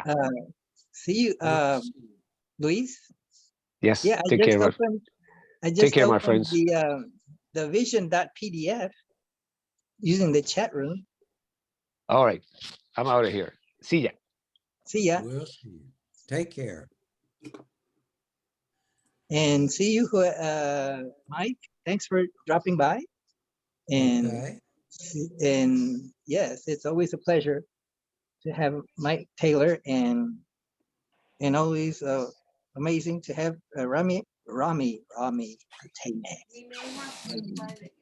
Gentlemen, it was good to see you. Take care. Take We'll care. see you another time. Thank you, Mike. Glad to see Jairo is doing well. Yes, I'm doing well. No need for oxygen. There's another PDF. There's the I Berkeley. popped 2 versions from 2 different groups This who is our created their own daughter. Your issues. daughter. And the second one has a glossary, can which is save it also to my- useful. Your daughter. I can save it to my Google Drive. Huh. Yeah.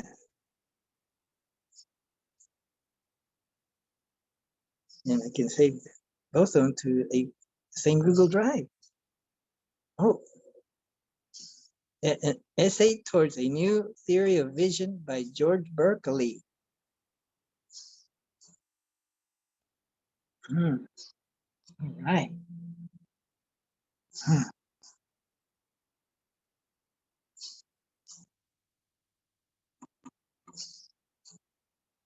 So I guess I should. Oh, what if Joel, but you can call him Joe, shows up? Is oh, I'm by myself. Hmm. Okay.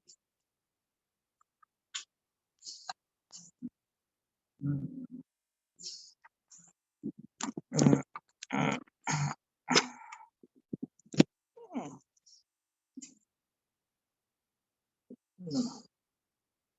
Let's see.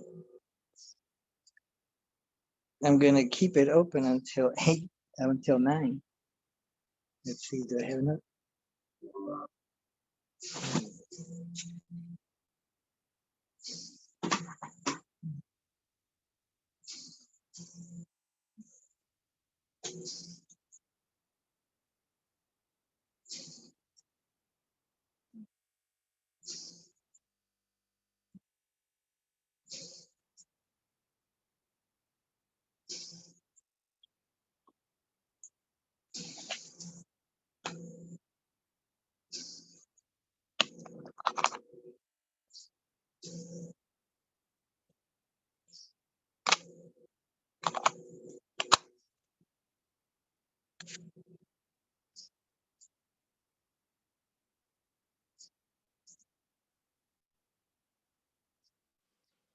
Wow.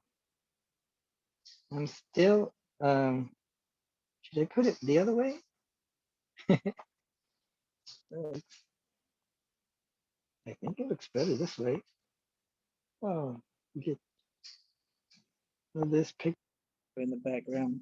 Isn't that wrong?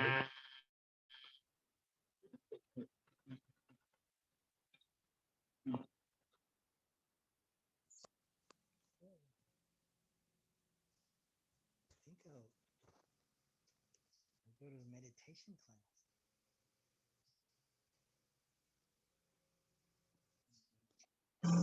Oh, shoot. Disconnected and pairing.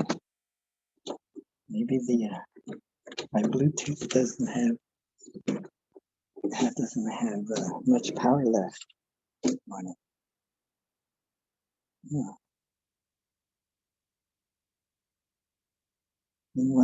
I'm trying to see what to wear.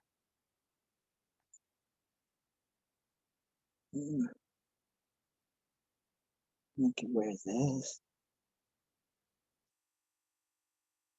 Shorts and a new pair of underwear, maybe.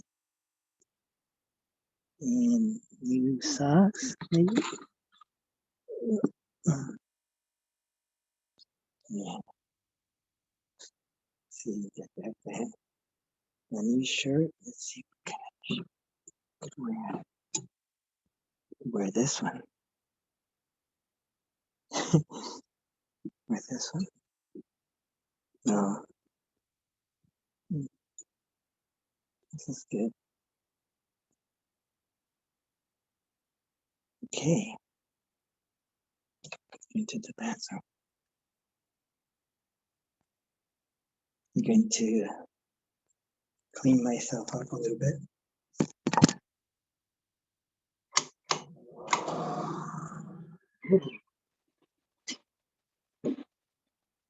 Maybe I should brush my teeth. Mouth doesn't taste good. It's like,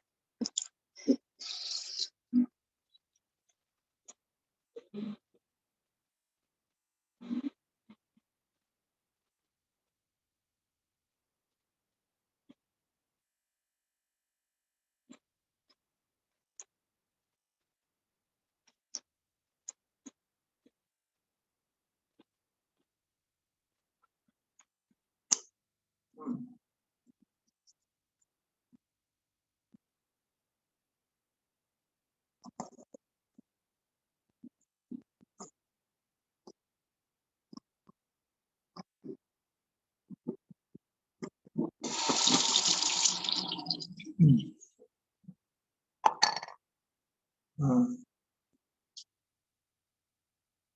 mm.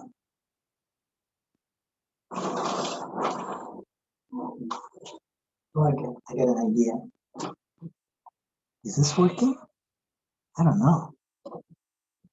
Maybe it is. Hmm. I wonder if it is.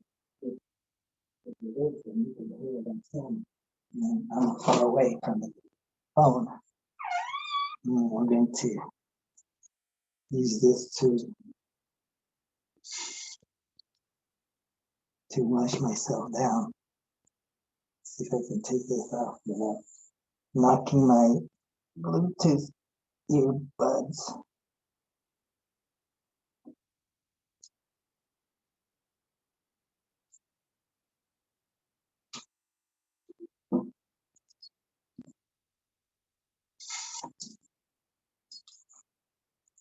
Hmm.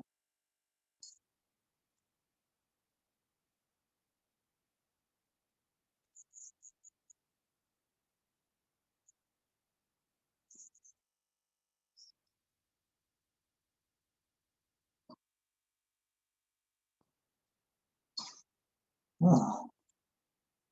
There, I washed myself. Well, maybe I should use some. Hmm. Ah, yes. Hmm? Look at my six pack. Oh boy. This is fat. Oh shit. I'll get it backwards.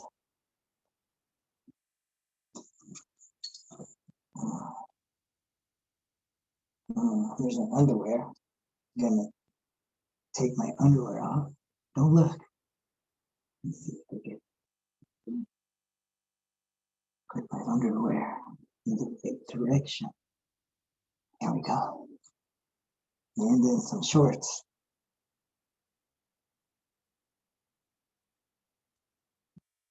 And, and then some socks. This happened. Put it in the dirty clothes. And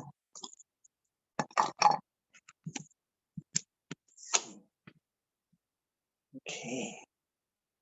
I still need to put some socks on. I thought I brought some socks. Hmm.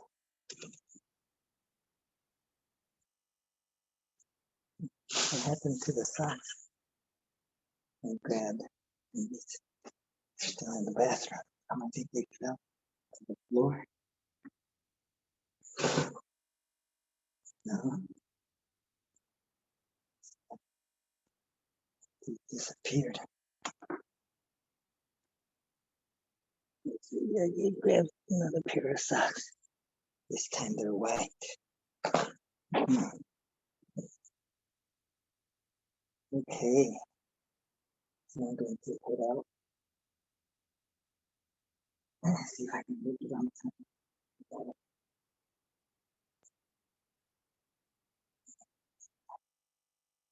So I'm gonna be 10 minutes late. That's okay.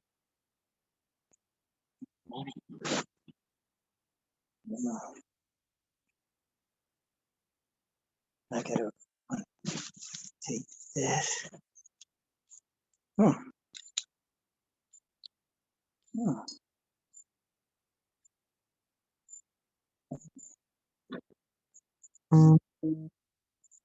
So here's my oxygen tank. I think it's, let's see, did I put a new one in?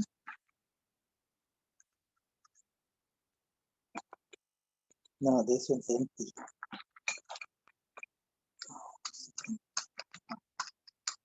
Take this off. Oh, I put a new oxygen tank. Take this one off.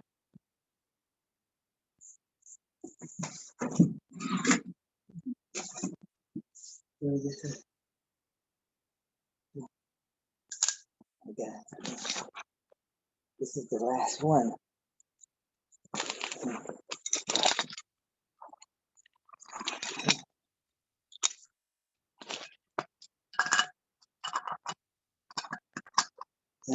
This is the last oxygen tank.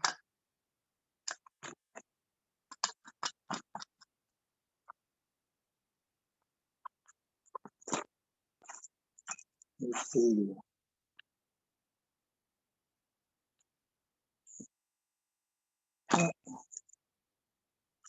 All right.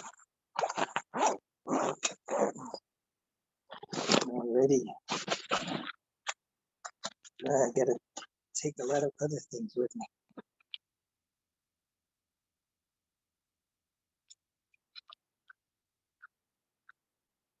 Okay,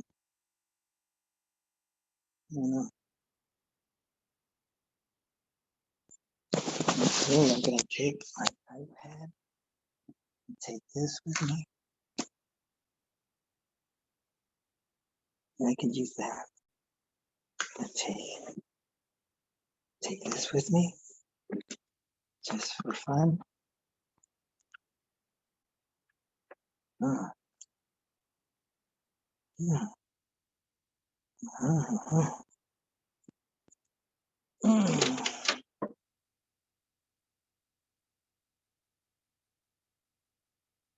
Oh.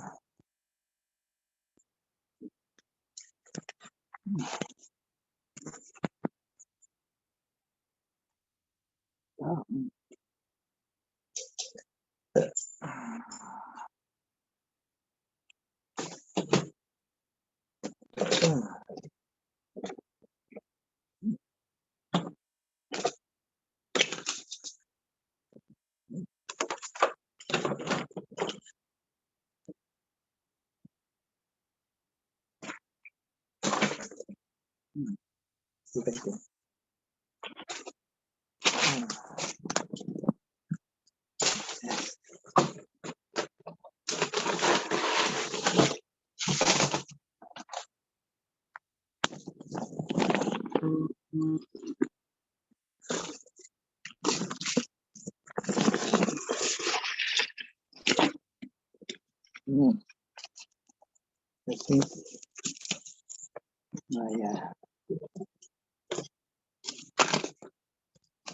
I think I think I got everything I need.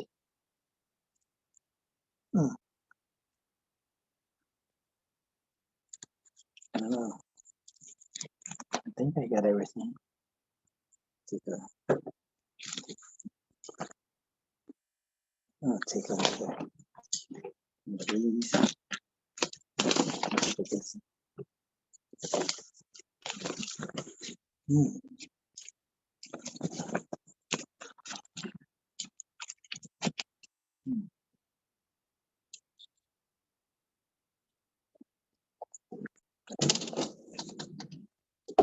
It's hard to get out.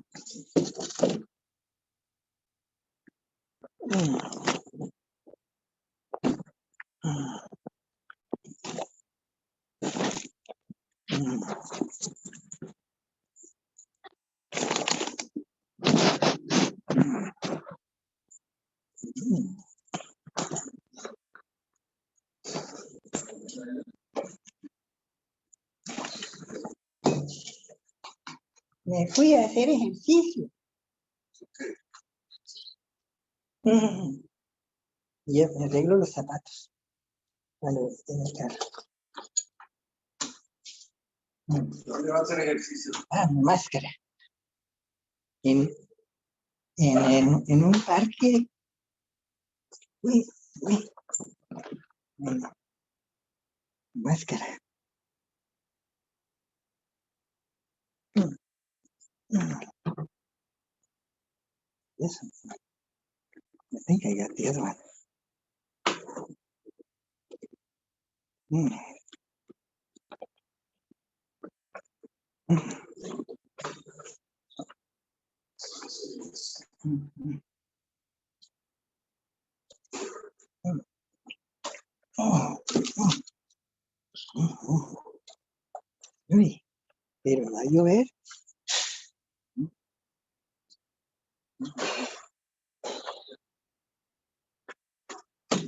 Mm, mm.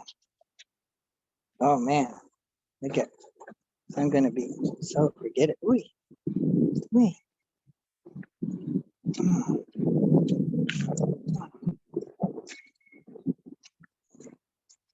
mm, uy.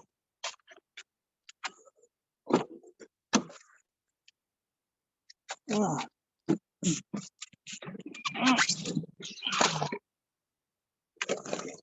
mm,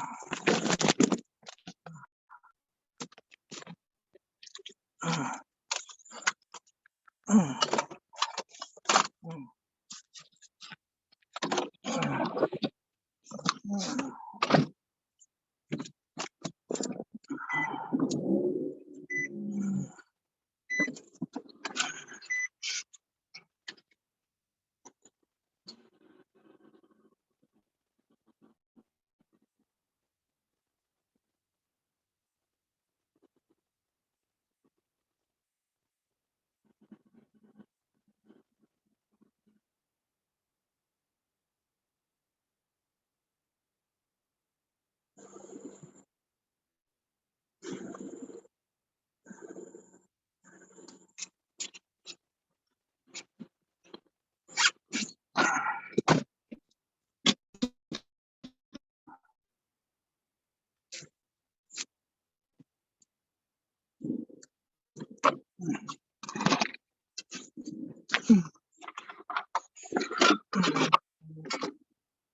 Oh, so nobody's joined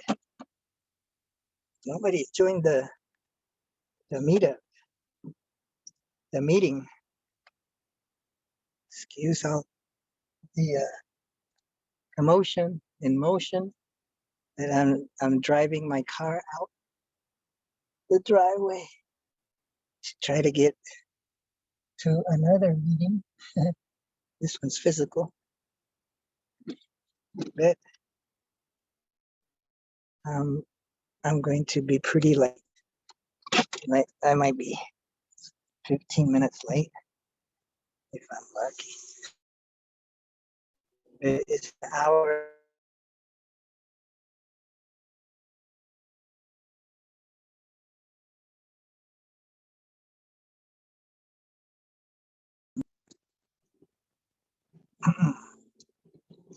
It's like I can prime myself with meditation. Try to remember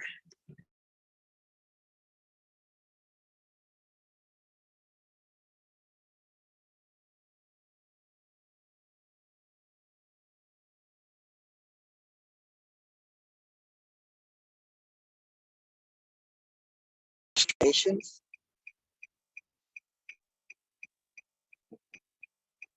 Let's see, how does it go? There's one that you oh yes, it has to do with when you're prostrating. You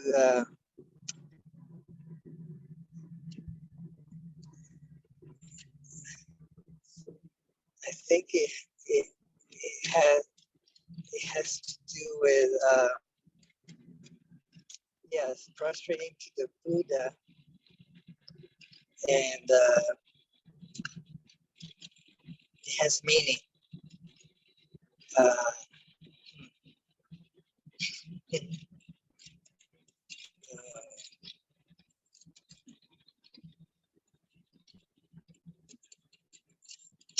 go for refuge. So while you're doing 3 prostrations, you repeat this kind of like a mantra, and you place your hands in prayer on top of your head. And that's in reference to head area, which is the body. So the crown. You place your hand in a prayer. I can't put them together right now because I'm holding the phone. So you put them on the top of the head, the crown area, and that represents, I guess you're moving your consciousness. You're becoming aware of your head area. And so the head area is the body, because actually the brain is the servant of the body, because that's where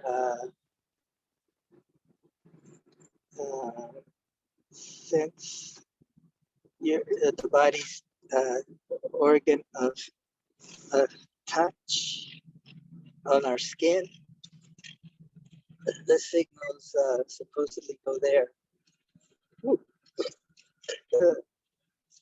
Okay. Oh, sorry.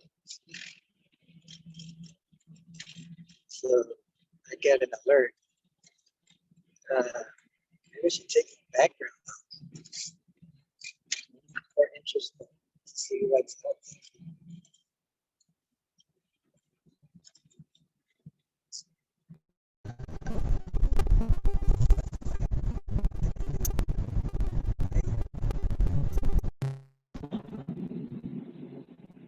Original sound. Which turn it on. There we go. Okay. Makes sense. And I'm driving. Pretty dangerous to do this. So I have to put my awareness on the road. Got my seatbelt on. I have a warning on my dashboard. That's what I was trying to show you.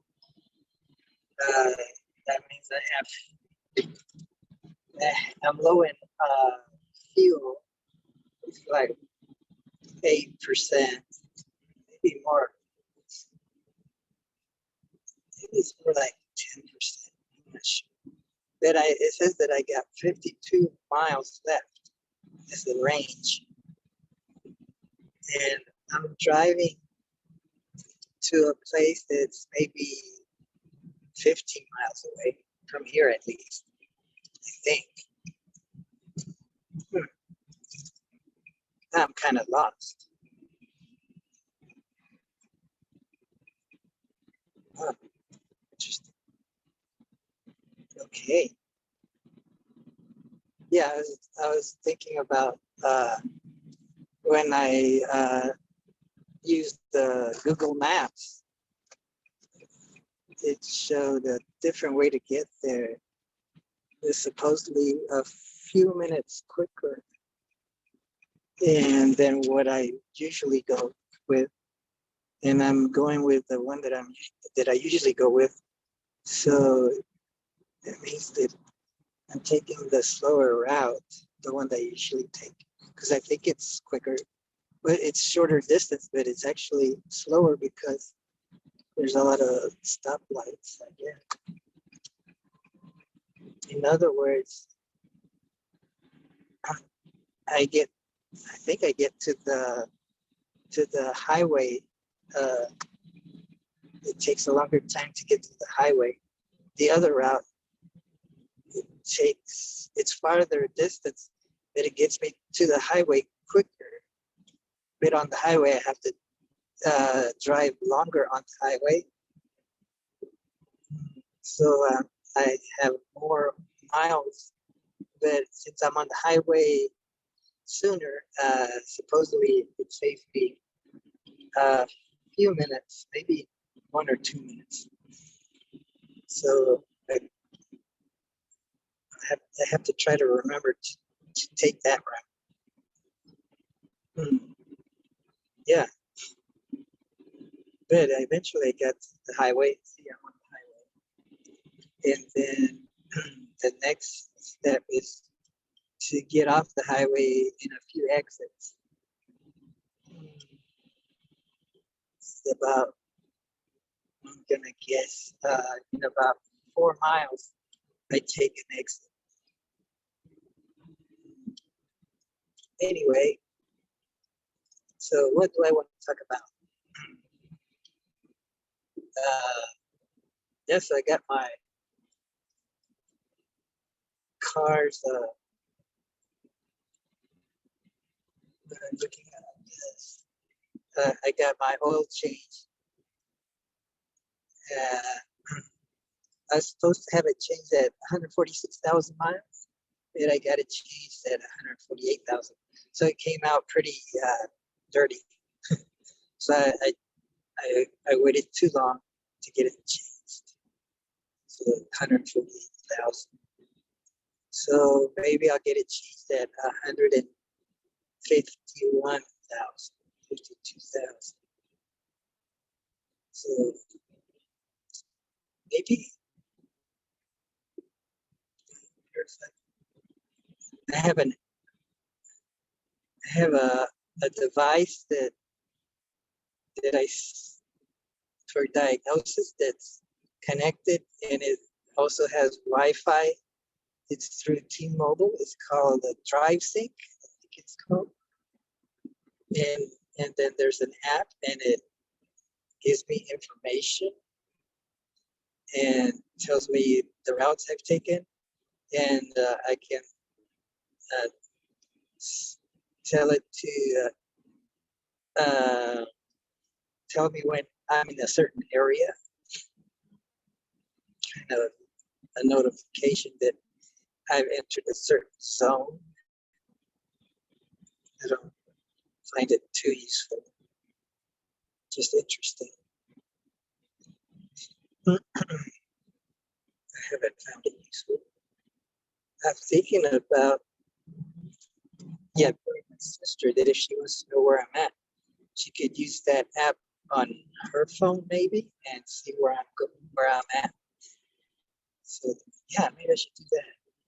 Put it on her iPhone. It should be installable on her iPhone. Then she would see where I'm at when I go driving places. Kind of let her know where I'm at.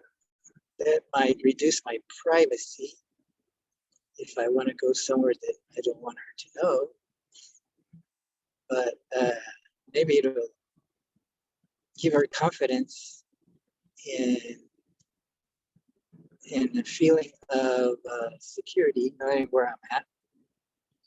Let's see, Fairbanks. Okay, I think my exit is coming up. I think it's Princeton. Yeah, get off here on Princeton. Well, it's 9:03, so I can officially close the meeting. So, wow, it's not bad. The class starts at 9 and it's already 9:03. So maybe I'll just be 5 minutes late instead of 15. So it's actually not bad from where I'm staying. My brother's house to the it's a meditation class. It starts at 9 on Saturday.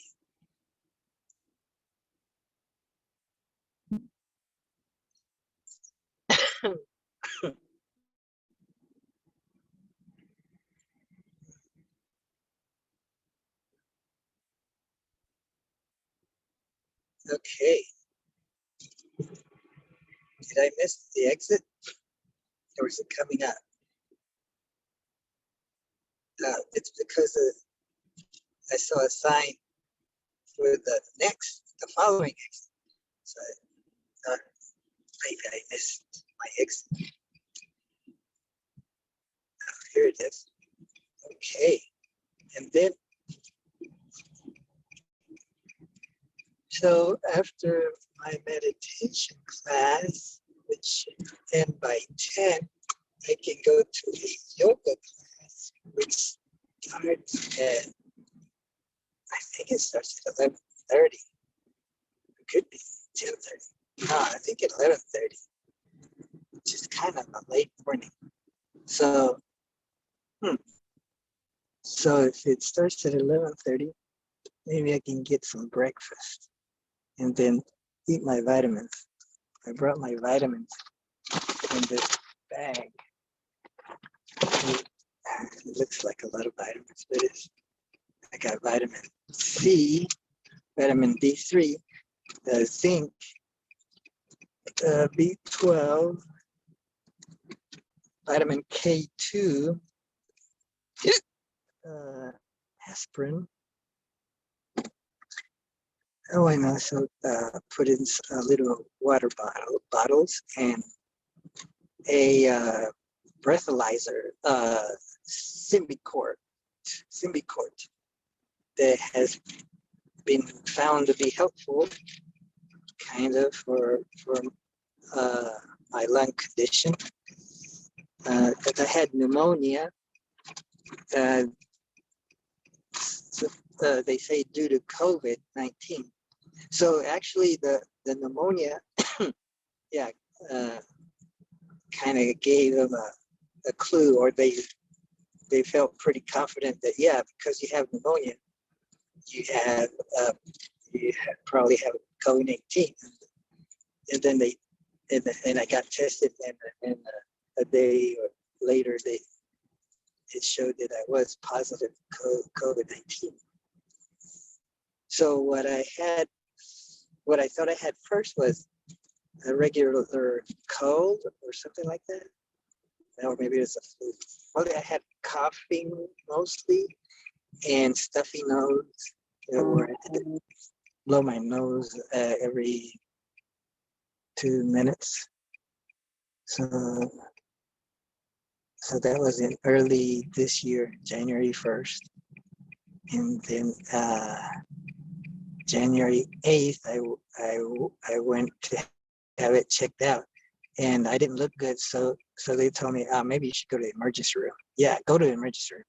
They kind of not just suggested it, but they kind of ordered me to go nicely. And so yes, I did go, and it kind of saved my life. So that nurse that saw me saved my life. I should have gotten her name. Well, I saw her again when I went back to get a COVID test, and she remembered me. And that was like, wow. She remembered me, and that was like 4 weeks later. I looked so bad. I thought it was because she measured my oxygen. That is because I looked so bad, like about to faint, that she told me to go to the emergency room. And that was at the VA outside in the parking lot, where they check on people before going to whatever they have to do at the VA Medical Center in Lake Baldwin. So they have a station where they check people's temperature and how they look. So I looked pretty bad, so she told me to go to the emergency room.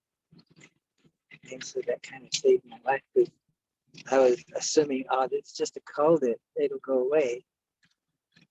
And if I had kept going like that, I could have gotten worse and worse, and could have died from pneumonia.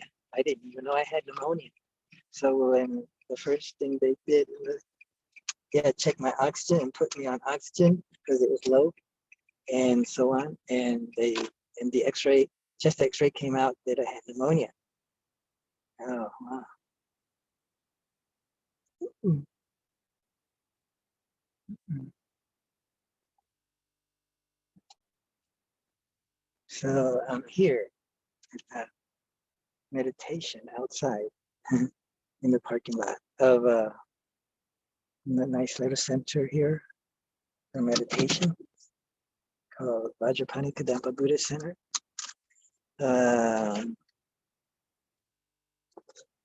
So I guess I'll put this on. Mm. Mm. And, turn on my oxygen. I think it's on. Yeah, I can put it at 2.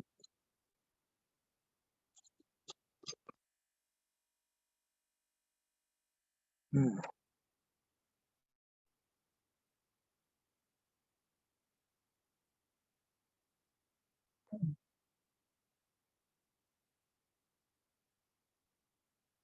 Mm.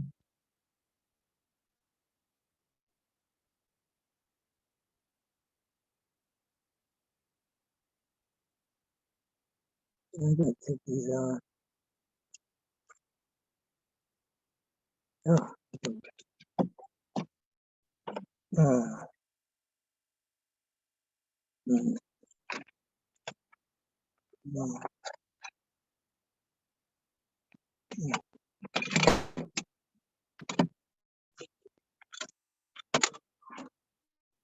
Mm. Let's see if this will switch over.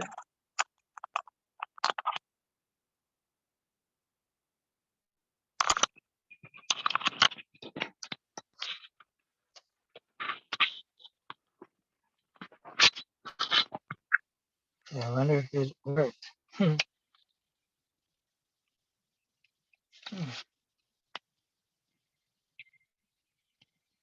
Mm. Mm. Mm. There we go. Mm. Well, I didn't get to practice my meditation. Mm. Oh. Mm.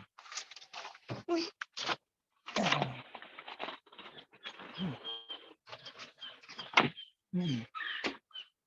Oh.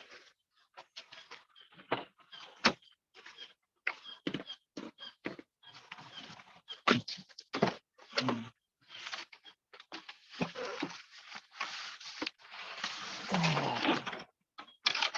Mm.